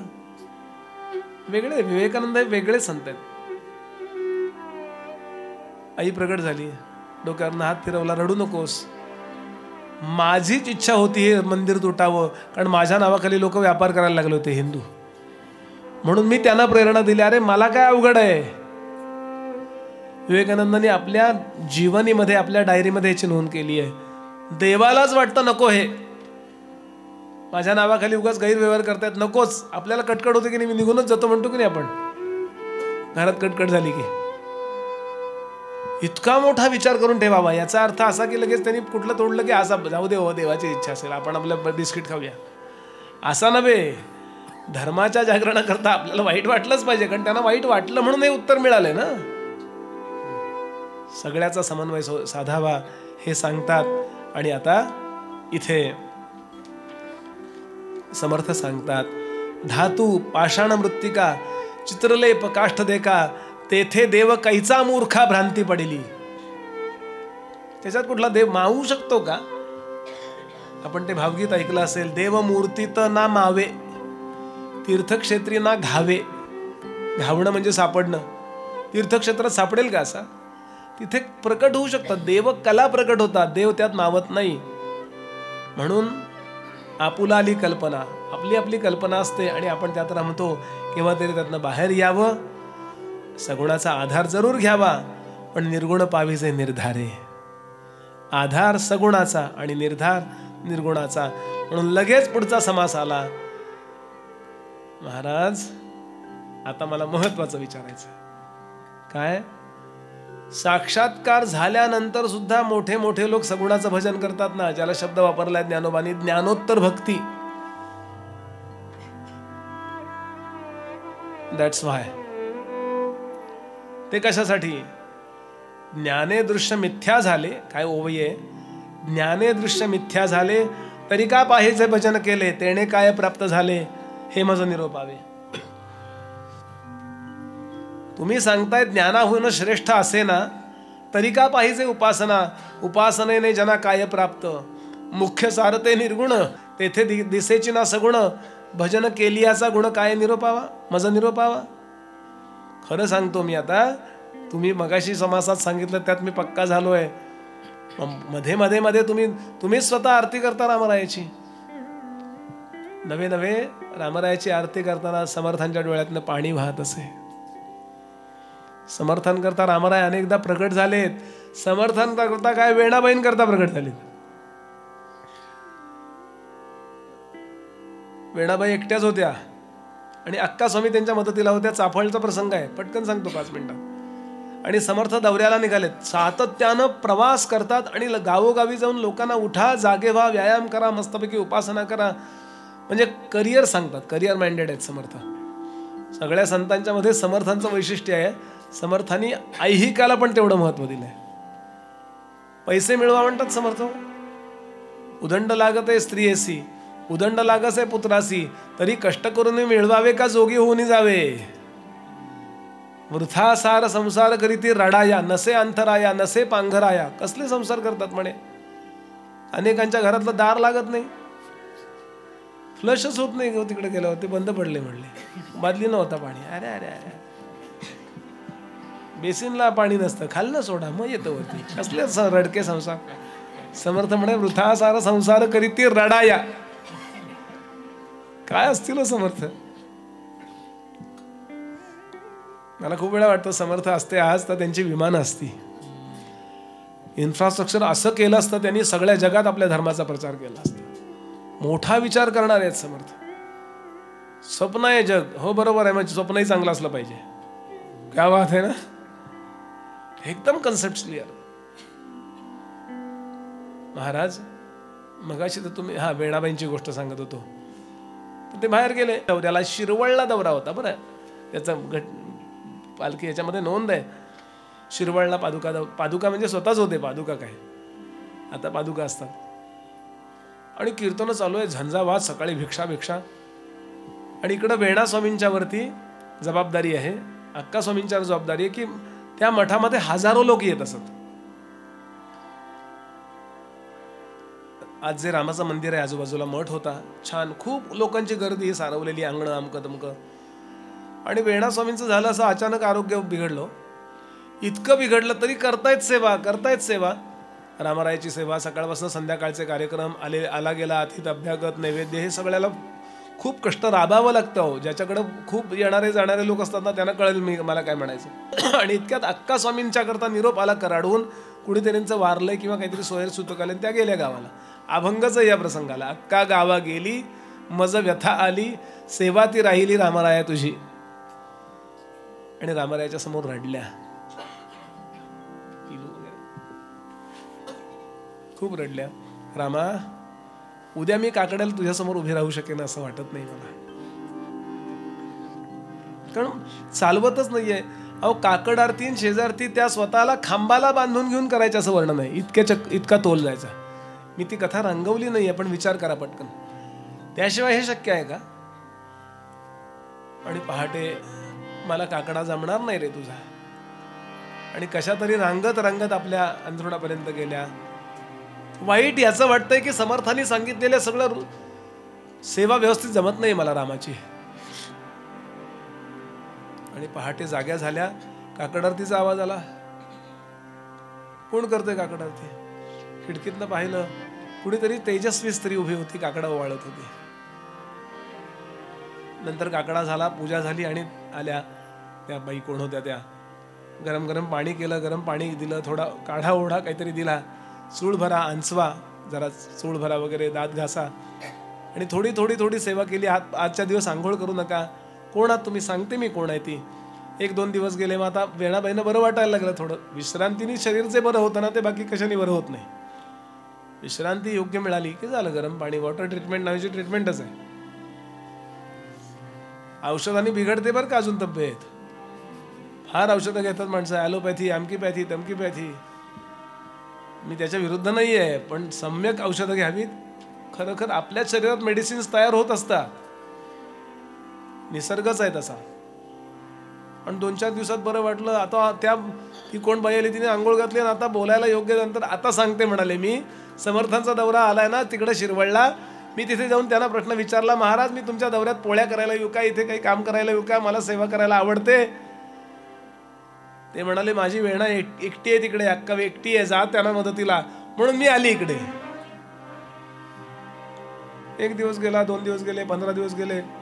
आता वेणाबाई पण चांगल्या झाल्या, त्याही व्यवस्थित सेवा करतायत.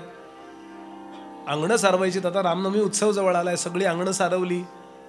कारण स्वतः पूर्वीच्या काळी स्वतः सारवायचं असायचं. शेणं गोळा करायची, स्वतः सारवायचं खराट्यानी, सगळी अंगणं सारवायची, अमकू करा तमकू करा, मंडप घाला, हे करा, खूप हजारो माणसं येणार, खूप तयारी करावी लागते. आणि आता बरं वाटलं की मी नाही रामारायाची सेवा करू शकले, कोणीतरी आलं आणि झाले 4 दिवसांनी मी जॉईन झालेच आहे. आणि समर्थ आले. पहिल्यांदा आल्या धूळभेट असते. धूळभेट म्हणजे हातपाय तोंड न धुता एकदा देवाजवळ जायचं, एकदा सॅल्यूट मारून यायचं त्याला, देवा आलो रे. पंढरपूरला अशी पद्धत आहे, धूळभेट म्हणतात त्याला. धुळीसकट जायचं, नंतर फ्रेश व्हायचं. पहिला आपला मालक तो आहे. आपल्या जीवनाचा केंद्रबिंदू भगवंत बनवा, सद्गुरू बनवा, तरच आपलं जीवन खरं आहे. आपण प्रपंचाचे नाही, आपण परमात्म्याचे आहोत. हे सांगण्याकरता हे ग्रंथ आहेत सगळे.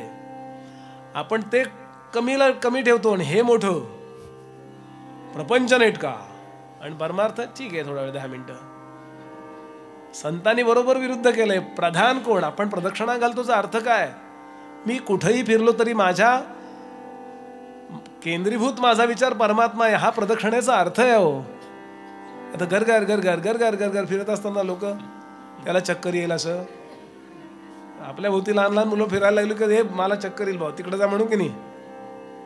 मला तर हे प्रदक्षिणा घालणारे लोक बघितले की असं वाटतं आता बहुतेक देव चक्कर येऊन पडणार. असा अर्थ नाहीये. 9 महिन्याची गर्भवती दोन्ही हातात भरलेल्या कळशा दिल्यावर कशी चालेल? अशी घातली प्रदक्षिणा तर त्याला प्रदक्षिणा म्हणतात. ते म्हणले मॉर्निंग वॉकही होतं, प्रदक्षिणा पण होतात. इतकं सोपं आहे होय? कशात तरी अडकलाय माणूस. मला कालच एक म्हणले महाकुंभात गेलो आणि आमचे निष्पाप झालो.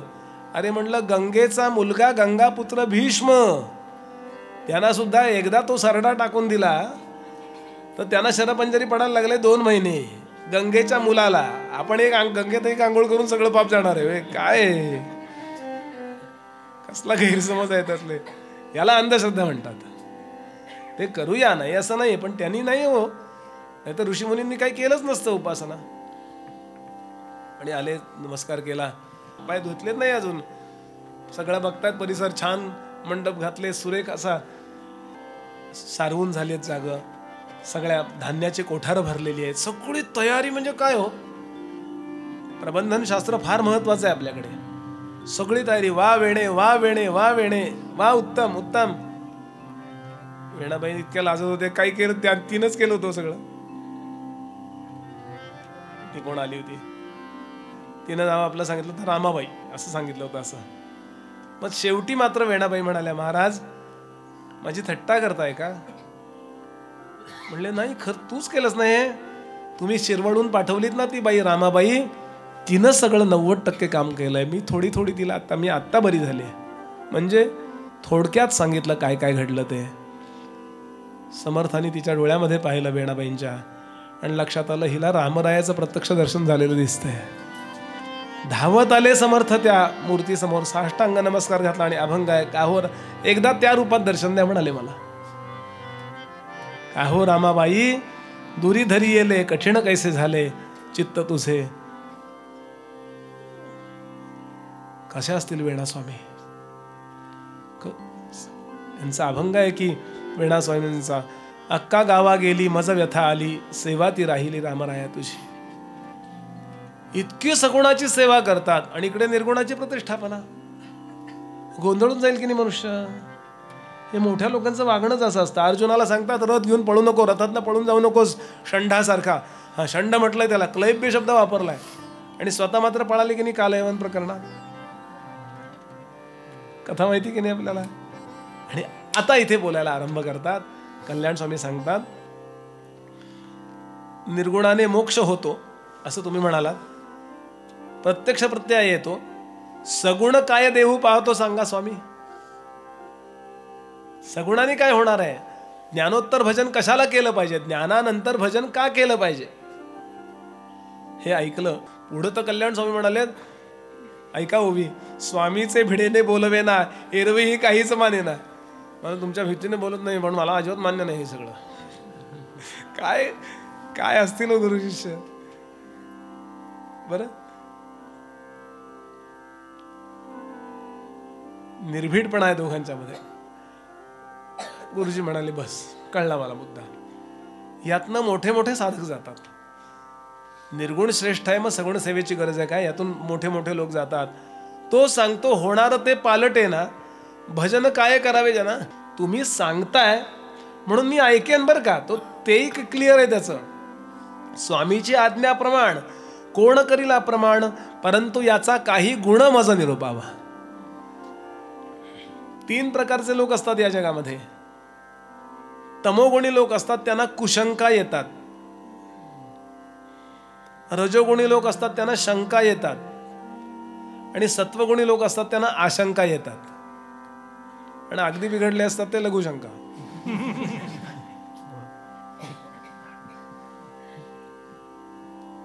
आशंका यायला प्रॉब्लेमच नाहीये, शंका सुद्धा एक वेळ चालेल, पण कुशंका येता कामा नये. खरंच ज्ञानोबानी भिंत चालवली असेल का, पेट्रोल कसं काय मिळालं त्याला, कुशंका आहे. अरे भिंत जड आहे का पृथ्वी जड आहे, भिंत जड आहे का अख्खी पृथ्वी जड आहे. म्हणले पृथ्वी केवढी मोठी, मग पृथ्वी आकाशातच चालली की नाही, तिला काही चाकं बिका आहेत का, कोणी ड्रायव्हर बसलाय का. याच दिशेनं जा आणि याच एवढ्याच वेगानं जा. आकाशात भोवरा जसा टाकावा, असा भोवरा टाकता ना, खेळता की नाही भोवरा, असा आकाशात भोवरा टाकलाय लाखो वर्षापूर्वी, ती चालली आहे. पण तेवढीच येते बरोबर, जिथून निघाली 365 दिवसात बरोबर तिथे येते. इकडे तिकडे मार्ग चुकली आहे का कुठं काही. इथे सिंहगड रोडला गेला तर सरिता नगरी 1 ला, मी गेल्या वेळेला 2 लाच गेलो होतो. आपल्याला इथले ते कळत नाहीये. भिंत काय म्हणलं, ज्ञानोबा म्हणजे विष्णू, महाविष्णूचा अवतार सखा माझा ज्ञानेश्वर. विसोबा साठींचा अभंग आहे. पृथ्वी चालवतायत, भिंत चालवली हे काय नगण्य आहे त्यांच्याकरता. म्हणून कुशंका कधी होऊ नये. तो सांगतो मला मान्य आहे, मी तुमचं ऐकेन, पण मला याचा काही गुण निरोपावा. वक्ता म्हणे सावधपणे, नीट ऐक, सांग ज्ञानाची लक्षणे. तुझं काही करणे लागे किंवा नाही. ज्ञान झाल्यावर तू जेवणार आहेस का रे. आत्मज्ञान झालं, जेवण बंद असं आहे का. म्हणलं ते कसं काय चालेल, प्रारब्ध असेपर्यंत देह आहे ना, आणि देह आहे तोपर्यंत त्याला अन्न घातलं पाहिजे, हो ना. मग देवाला जेवायला घालणार, मग देवाला नैवेद्य नाही दाखवणार आत्मज्ञान झालं म्हणून. हे वेगळं ते वेगळं का समजतोयस. यथा देहे तथा देवे, कुठपर्यंत केलं पाहिजे सगुण भजन माहितीये का, जोपर्यंत देहाचं भजन करावं वाटतंय तोपर्यंत. रमणांना प्रश्न विचारला, रमण कोणी वाचले असतील तर लक्षात घ्याल. रमणांना कोणीतरी प्रश्न विचारला की सगुण सेवा कुठपर्यंत आवश्यक आहे. जोपर्यंत म्हणाले अखंड समाधी लागत नाही तोपर्यंत. समाधीच लागली तुमची 15 दिवस तर देवाची पूजा नाही केली तरी चालते. लक्षात येते की नाही. समाधीच लागली. अहो समाधी म्हणजे तुम्ही ज्याची पूजा करताय ते तुम्ही झालेले आहात, आता वेगळी पूजेची गरज नाहीये. पण तोपर्यंत मात्र केलीच पाहिजे पूजा. जोपर्यंत देहाला सजवतोय तोपर्यंत देवाला सजवलं पाहिजे. जोपर्यंत देहाला आंघोळ घालावीशी वाटते तोपर्यंत देवाला आंघोळ घातली पाहिजे. जोपर्यंत देहाला आपण जेवायला घालतोय तोपर्यंत देवाला जेवायला घातलं पाहिजे. एक मुद्दा. आणि दुसरा महत्वाचा मुद्दा कल्याणा, कृतज्ञता काही असते की नाही. ज्या सगुणानं आपल्याला निर्गुण मिळालं, ज्या सगुणाने आपल्याला निर्गुणाची प्राप्ती झाली, त्या सगुणाला थँक्स म्हणून पुढं जगेपर्यंत थँक्स म्हणतो की नाही आपण. कोणाच्या हातला रुमाल पडला, आपला रुमाल पडला, हो ताई हा रुमाल पडलेला घ्या हो, मग रुमाल दिला आपल्याला, आपण त्याला काय म्हणतो, थँक्स. हेच इथे का नाही. समर्थ म्हणाले साहेबास लोटांगणी जावे, बॉसला अगदी नीचासारिखे व्हावे, आणि देवासन मानावे हे कोण ज्ञान. काय समर्थांच्या एक एक ओव्या आहेत. हरिहर ब्रह्मादिक हे जयाचे आज्ञाधारक, तू एक जरी मानवी रंक भजेनासी तरी काय गेले.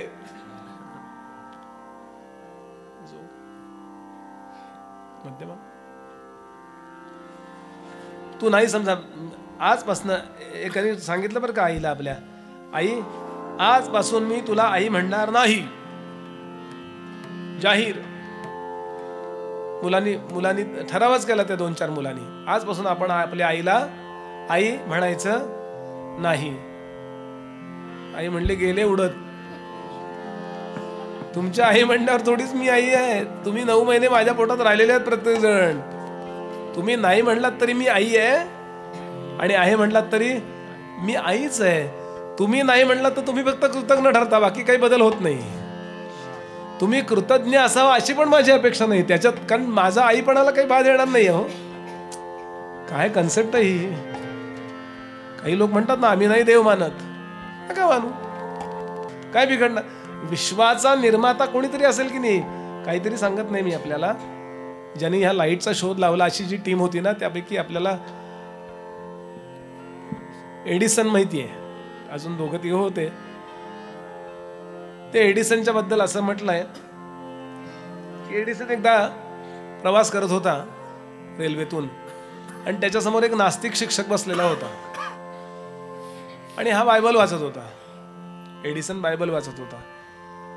तर त्याला आवडलं नाही, त्याने ओळखलं नाही कोण आहे हा.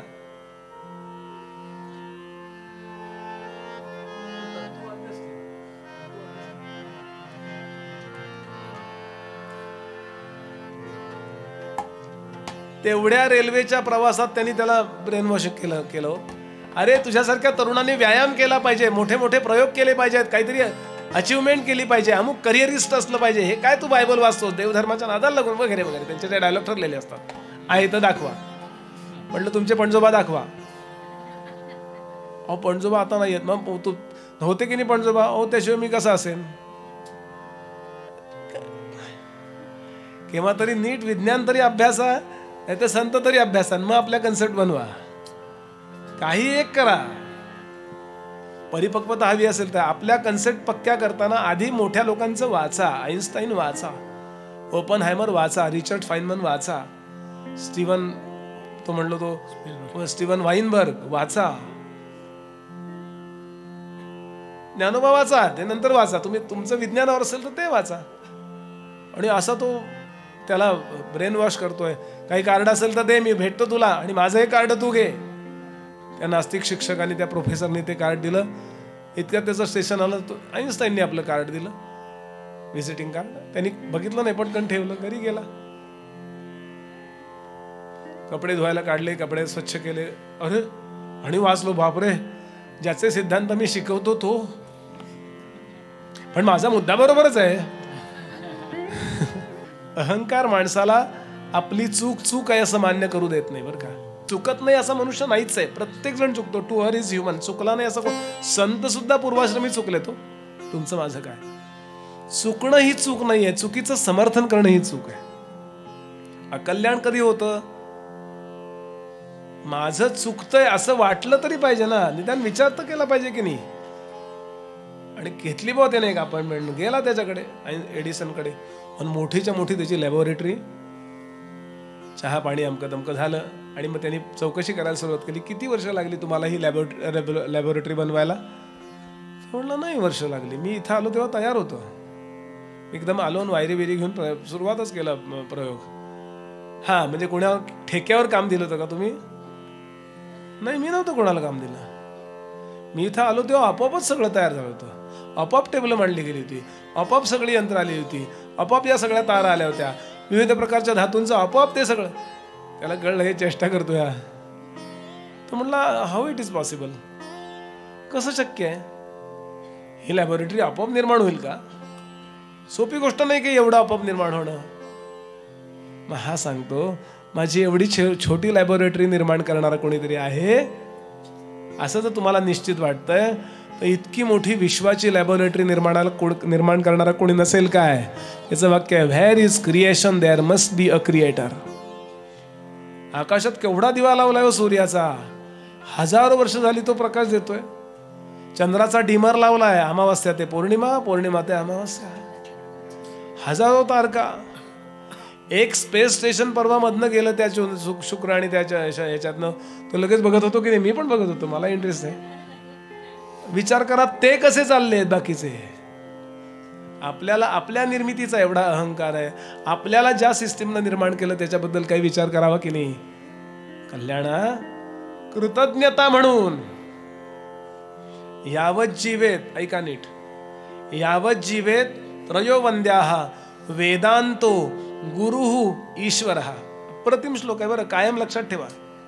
यावत जीवेत त्रयोवंद्याः 3 गोष्टी वंदनीय आहेत. वेदांतो म्हणजे फिलॉसॉफी, गुरु सद्गुरू आणि ईश्वर हा विश्व निर्माण करणारा. या तिघांना कायम नमस्कार जिवंत असेपर्यंत केला पाहिजे. कशाला? आदौ ज्ञानाप्तये, ज्ञान मिळण्याकरता आधी, आणि पश्चात कृतज्ञता निवृत्तये, नंतर कृतज्ञता येऊ नये म्हणून. कारण कृतज्ञता आली की सिस्टीम नाराज होते, लक्षात घ्या. अर्जुनावर काय एवढे भगवान प्रसन्न आहेत गीतेमध्ये. वास्तविक धर्मराजाला सांगायला पाहिजे की नाही गीता. परिपक्व कोण आहे जास्त, श्रद्धावान कोण आहे? बाकीचे लोक आहेत ना, पण अर्जुन का? कारण अर्जुन रडत होता, मी माझ्या गुरुजींना कसा बाण मारू. रडतोय तो, ज्यांनी मला आपल्या मुलाला नाही शिकवलं, अश्वत्थाम्याला नाही शिकवलं, इतकं मला द्रोणाचार्याने शिकवलंय, आणि तू मला हे सांगतोस यांना बाण मार. नाही, हे भीष्म आजोबा आमचे, कृष्णा माझे बाबा गेल्यानंतर आम्ही इथे आलो आणि मला रात्र रात्र यांनी असं थापटून झोपवलंय. जेवायला बसले तर एवढासा होतो मी, घासातला घास भरवलाय, यांना मी बाण मारू. रडायला लागला होतो. कथम भीष्महम संख्ये द्रोणंच मधुसूदन येशुभी प्रतियोत्स्यामी पूजा राहावरी सूदन. आणि म्हणून भगवान किती कृतज्ञ आहे हा मुलगा, म्हणून प्रसन्न झाले. हो, कृतज्ञता फार महत्वाची आहे. आपण ज्यांच्याकडनं हजारो उपकार घेतलेले असतात, एका मिनिटात आपण विसरून जातो. देवाची सिस्टीम नाराज होईल की नाही बोला. भगवान हे सांगतात, रघुनाथ भजने ज्ञान झाले, रघुनाथ भजने महत्व वाढले. कल्याणा, तुला जे काही कळलंय ते भगवंताच्या भजनानेच कळलंय ना. म्हणून या तुवा केले पाहिजे आधी, म्हणून त्याचं भजन तू कृतज्ञता म्हणून केलं पाहिजे. पटतंय का तुला? बघ, सगुण आणि निर्गुणात अडकू नको रे, दोन्ही एकच तर आहे. सोन्याचा दागिना काय आणि बिस्किट काय? अरे जगात मिरवायचं असेल तर मला 10 बिस्किट गळ्यात घातलीत मी समजा, आणि तुमच्या समोर प्रवचनाला बसलो, तुम्ही मला श्रीमंत म्हणाल का बावळट म्हणाल? तोंडावर जाऊ द्यात, मागणं काय म्हणाल?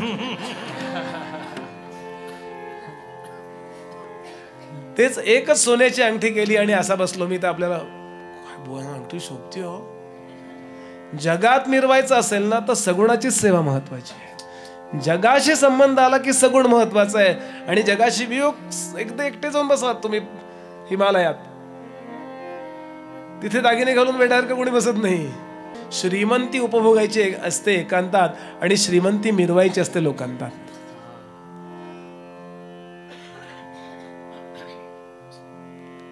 मग मला सांगा, यातलं काय कमी दर्जाचं आहे?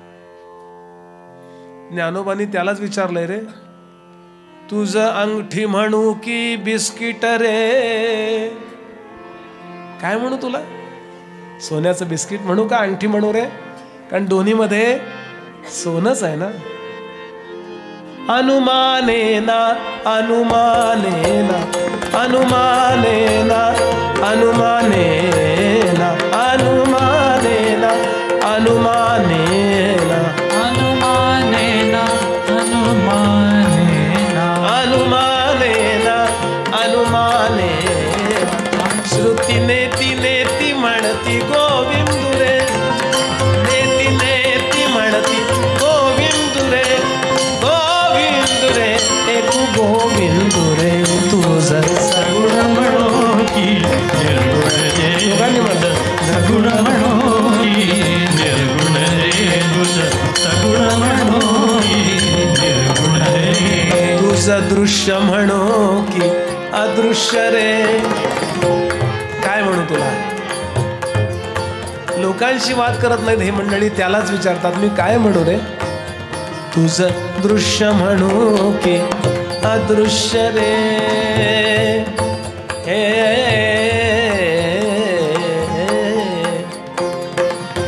ना रे ना.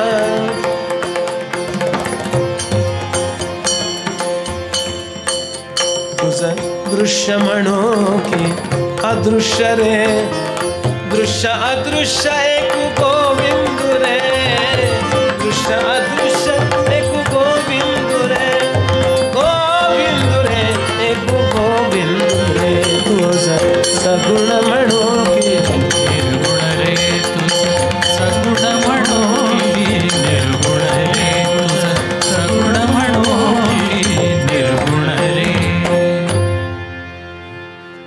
होते हो.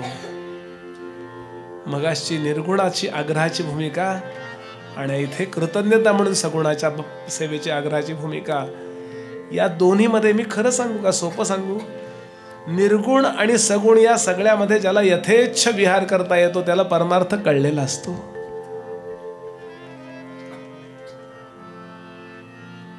आग्रही भूमिका ज्याच्या जीवनात आहे त्याला आपलंच कळलेलं नसतं. तितकीच प्रामाणिकपणे सगुण सेवा आणि तितकीच प्रामाणिकपणे निर्गुण निष्ठा. सगळे संत असे आहेत की नाही बघा. गोरोबा म्हणाले, निर्गुणाचे भेटी आलो सगुणा संगे, तव झालो प्रसंगे गुणाती. तो जो प्रसंग आहे ना तो आवश्यक आहे. त्याचा विचार करून ठेवा, तो माझ्या जीवनात प्रसंग यायला पाहिजे, तो असं वाटावं. सगुणाचं मिलन, अहो किती प्रेम वाटावं त्याच्यावर. ते प्रेम आपल्याला त्याच्या खऱ्या स्वरूपापर्यंत घेऊन जातं. जसं मुलगी मुलाच्या प्रेमात पडली आणि खरी प्रेमात पडली की तो मुलगा आपल्या खऱ्या घरी घेऊन जातो की नाही. नाही तर बाहेरच्या बाहेर कॉफी हाऊस भागवून घेतात, क्षमा करा मला जरा. पण तो पत्नी म्हणून कधी घेऊन जातो तेव्हा खरं प्रेम असतं तेव्हा. हेच इथे आहे. आणि अशा अर्थाने अतिशय सुंदर विवेचन समर्थाने केलं.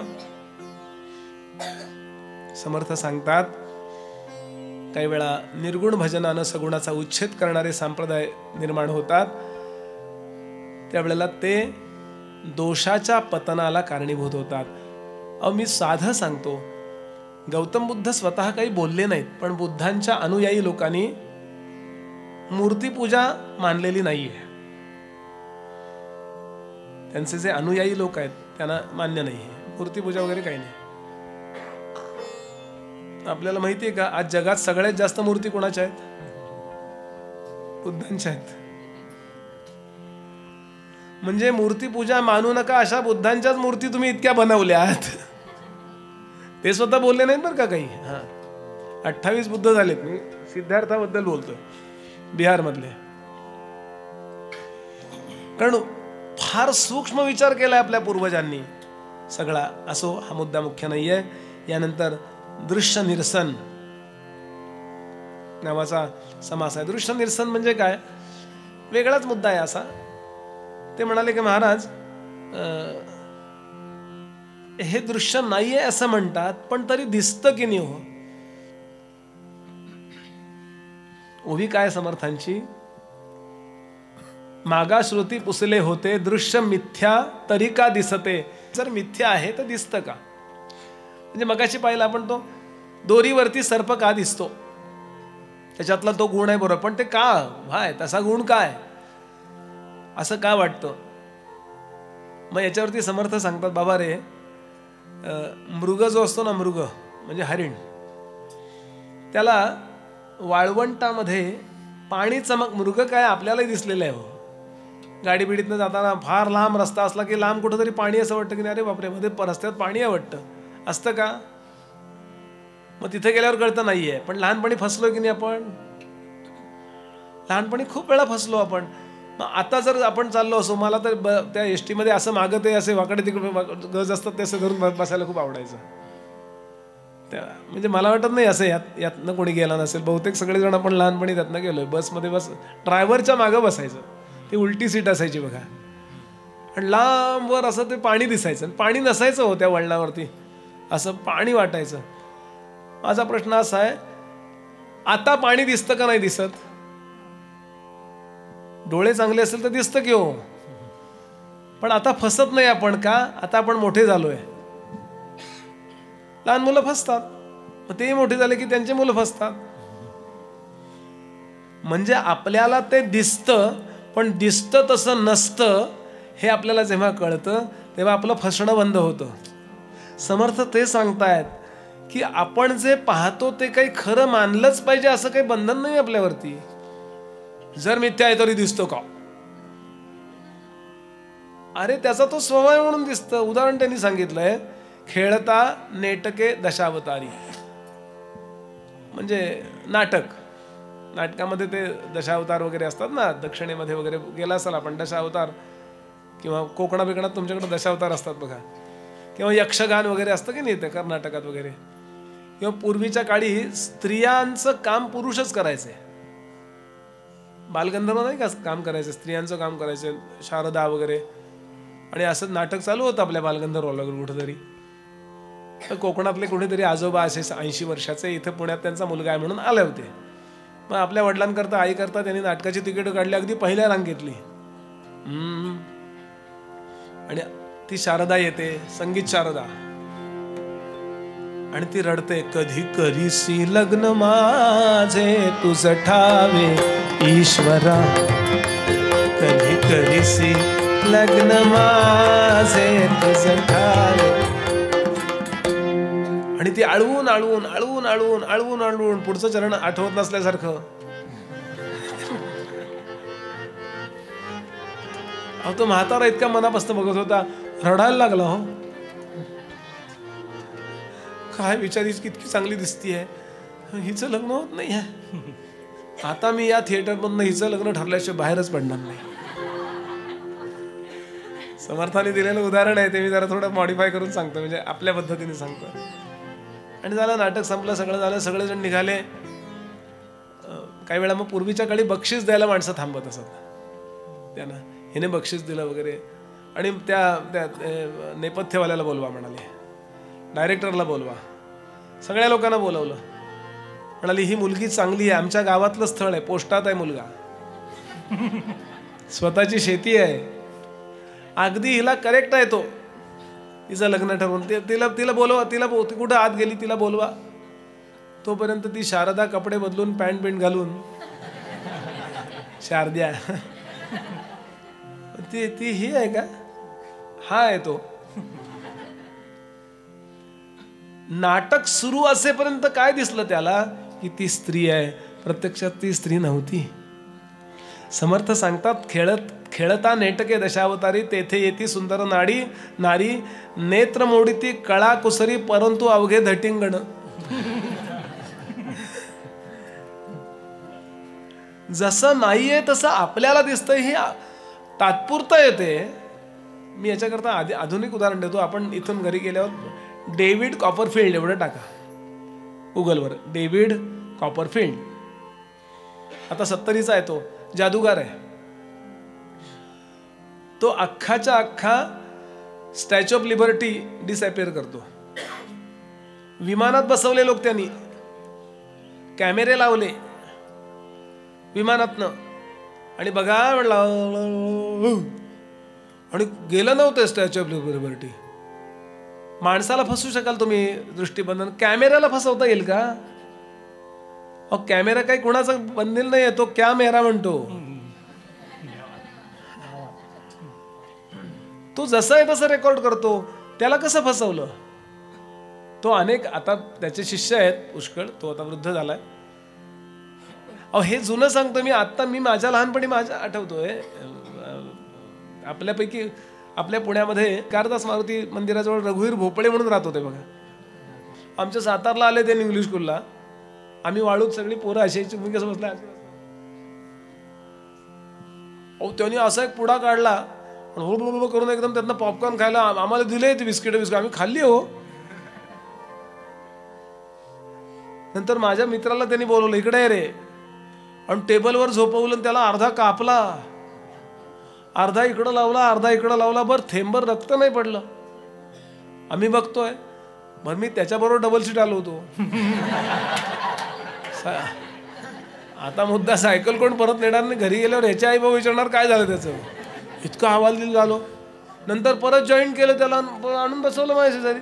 मी त्याच्या पोटाबिटाला हात लावून, तो व्यवस्थित होता. बघितलं की नाही आपण हे प्रयोग? याचं काय उत्तर द्याल तुम्ही? समर्थाने ते उदाहरण इथं दिलंय, माझ्या पदाचं सांगत नाहीये. समर्थ म्हणाले,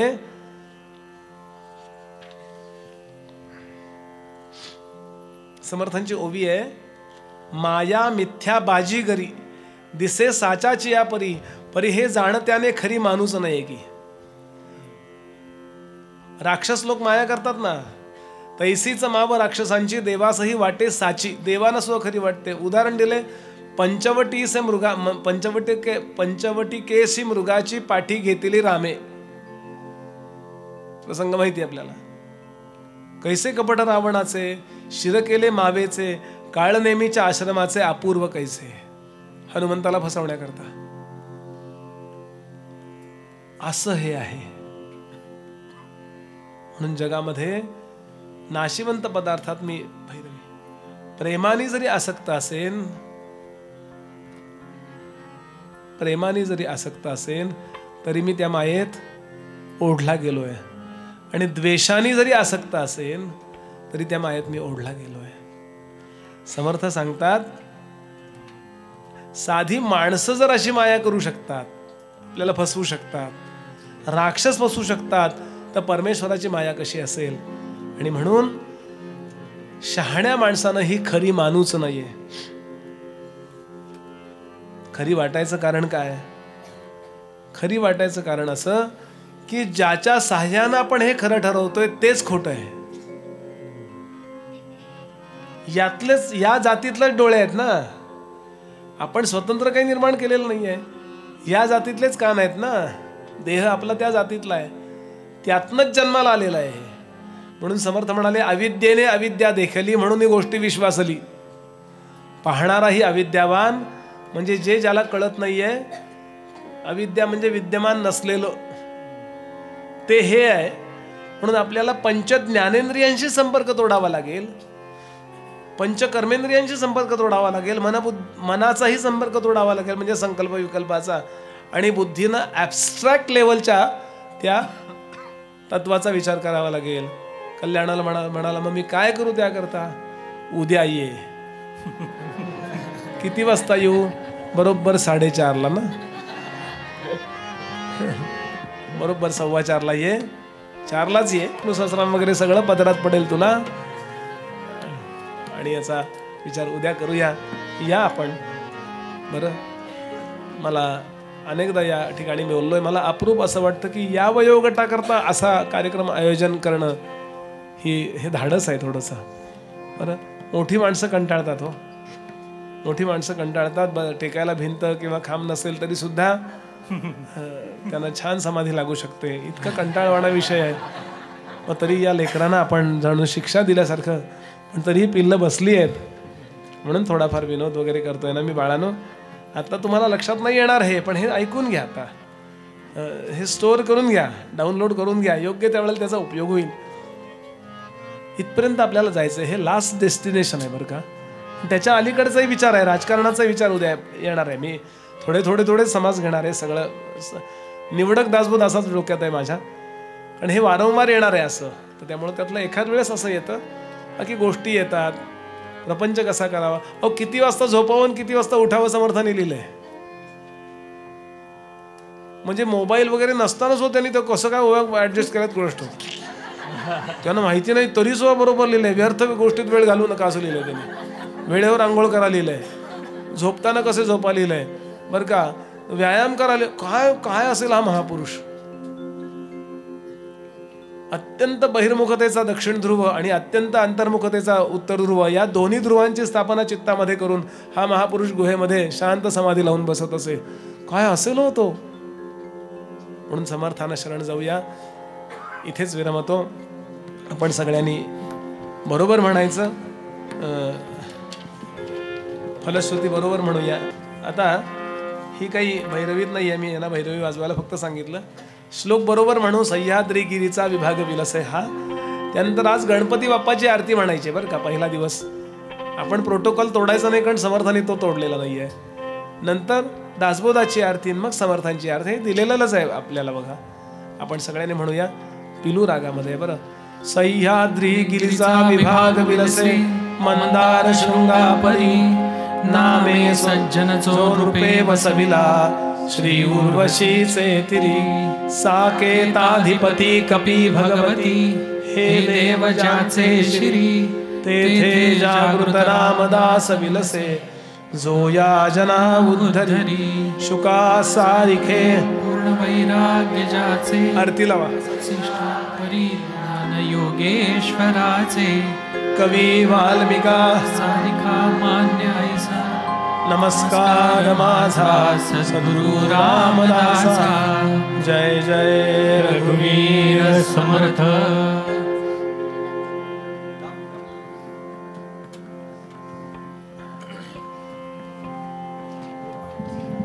सुख करता दुःख हरता वार्ता विघ्नाची नुरवी पूर्वी प्रेम कृपा जयाची अरे बाळा, खाली बस, दोन मिनिटं खाली बसा. सुंदर कुटी शेंदुराची कंठी झळके माळ मुक्ता फळाची जय देव जय देव जय दर्शन मात्रे मन कामना पूर्ती जय देव जय देव रत्न खचित फरा तुझ गौरी कुमरा चंदनाची उठी कुंकुम केशरा हिरे गडिता मुठ शोभतो भरा झुणझुणती नूपुरे चरणी घागरिया जय देव जय मंगल मूर्ती दर्शन मात्रे मन कामना पूर्ती जय देव लंबोदर पीतांबर फणीवर बंधना सरळ सोंड वक्र तुंडंती नयना माझा वाटपा हे सजना संकटी पावावे निर्वाणी रक्षावे सुरवर वंदना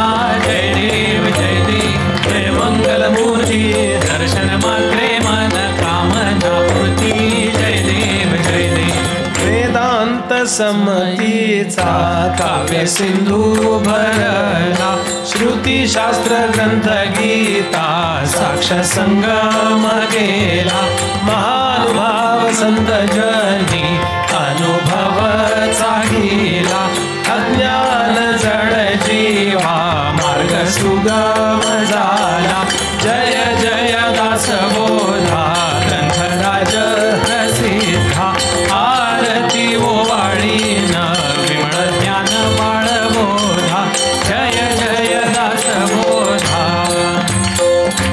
नवविध भक्ती पंथे रामरूप अनुभवी चातुर्य निधी मोठा माया चक्र उगवी हरिहर हृदयीचे गुह्य प्रकट दावी बदली सिद्ध झाले असंख्यात मानवी जय जय दास बोधा ग्रंथराज प्रसिद्धा आरती ओवाळीन विमळ ज्ञान बाळबोधा जय जय दास बोधा 20 दशकींचा अनुभव आहे नित्य नेम विवरिता स्वये ब्रह्माची होये अपार पुण्य गाठी तरी श्रवण लाहे कल्याण लेखगाचे भाव गर्भ हृदयी जय जय दास बोधा ग्रंथराज प्रसिद्धा आरती ओवाळीन विमळ ज्ञान बाळबोधा जय जय दास बोधा आरती रामदासा सद्गुरु सर्वेशा काया वाचा मनोभावे ओवाळू परेशा आरती रामदासा रामदास मूर्तिमंत रामचंद्र अवतार कलियुगे अवतरुणी केला भक्तांचा उद्धार आरती रामदासा सद्गुरु सर्वेशा काया वाचा मनोभावे ओवाळू परेशा आरती रामदासा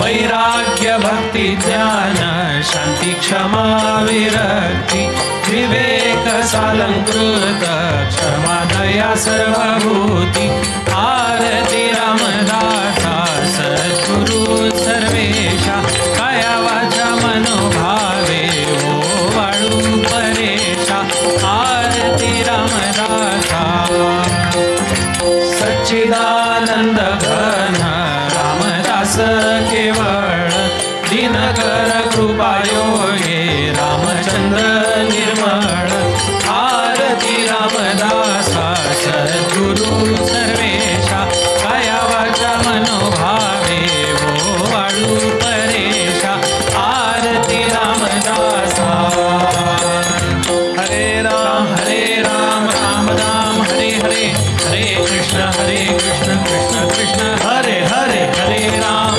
राम राम राम हरे हरे हरे कृष्ण कृष्ण कृष्ण हरे हरे राज प्रभु रामचंद्र महाराज की जय। भगवती श्री सीता माता की जय। पवन सुत हनुमान की जय। सद्गुरु समर्थ रामदास स्वामी महाराज की जय। सद्गुरु श्री कल्याण स्वामी महाराज की जय। सद्गुरु भगवान श्रीधर स्वामी महाराज की जय। सब संतन की जय। सदा सर्वदा योग तुझा घडावा, तुझे कारणी देह माझा बडावा। उपेक्षू नको गुणवंतानुता, रघुनायका मागणी हेची आता। उपासनेला दृढ चालवावे, गुरुदेव संतासी सदा लवावे। सत्कर्म योगे वय घालवावे, सर्वामुखी मंगल बोलवावे। जय जय रघुवीर समर्थ। उद्या 4 वाजता भेटूया. जय जय रघुवीर समर्थ.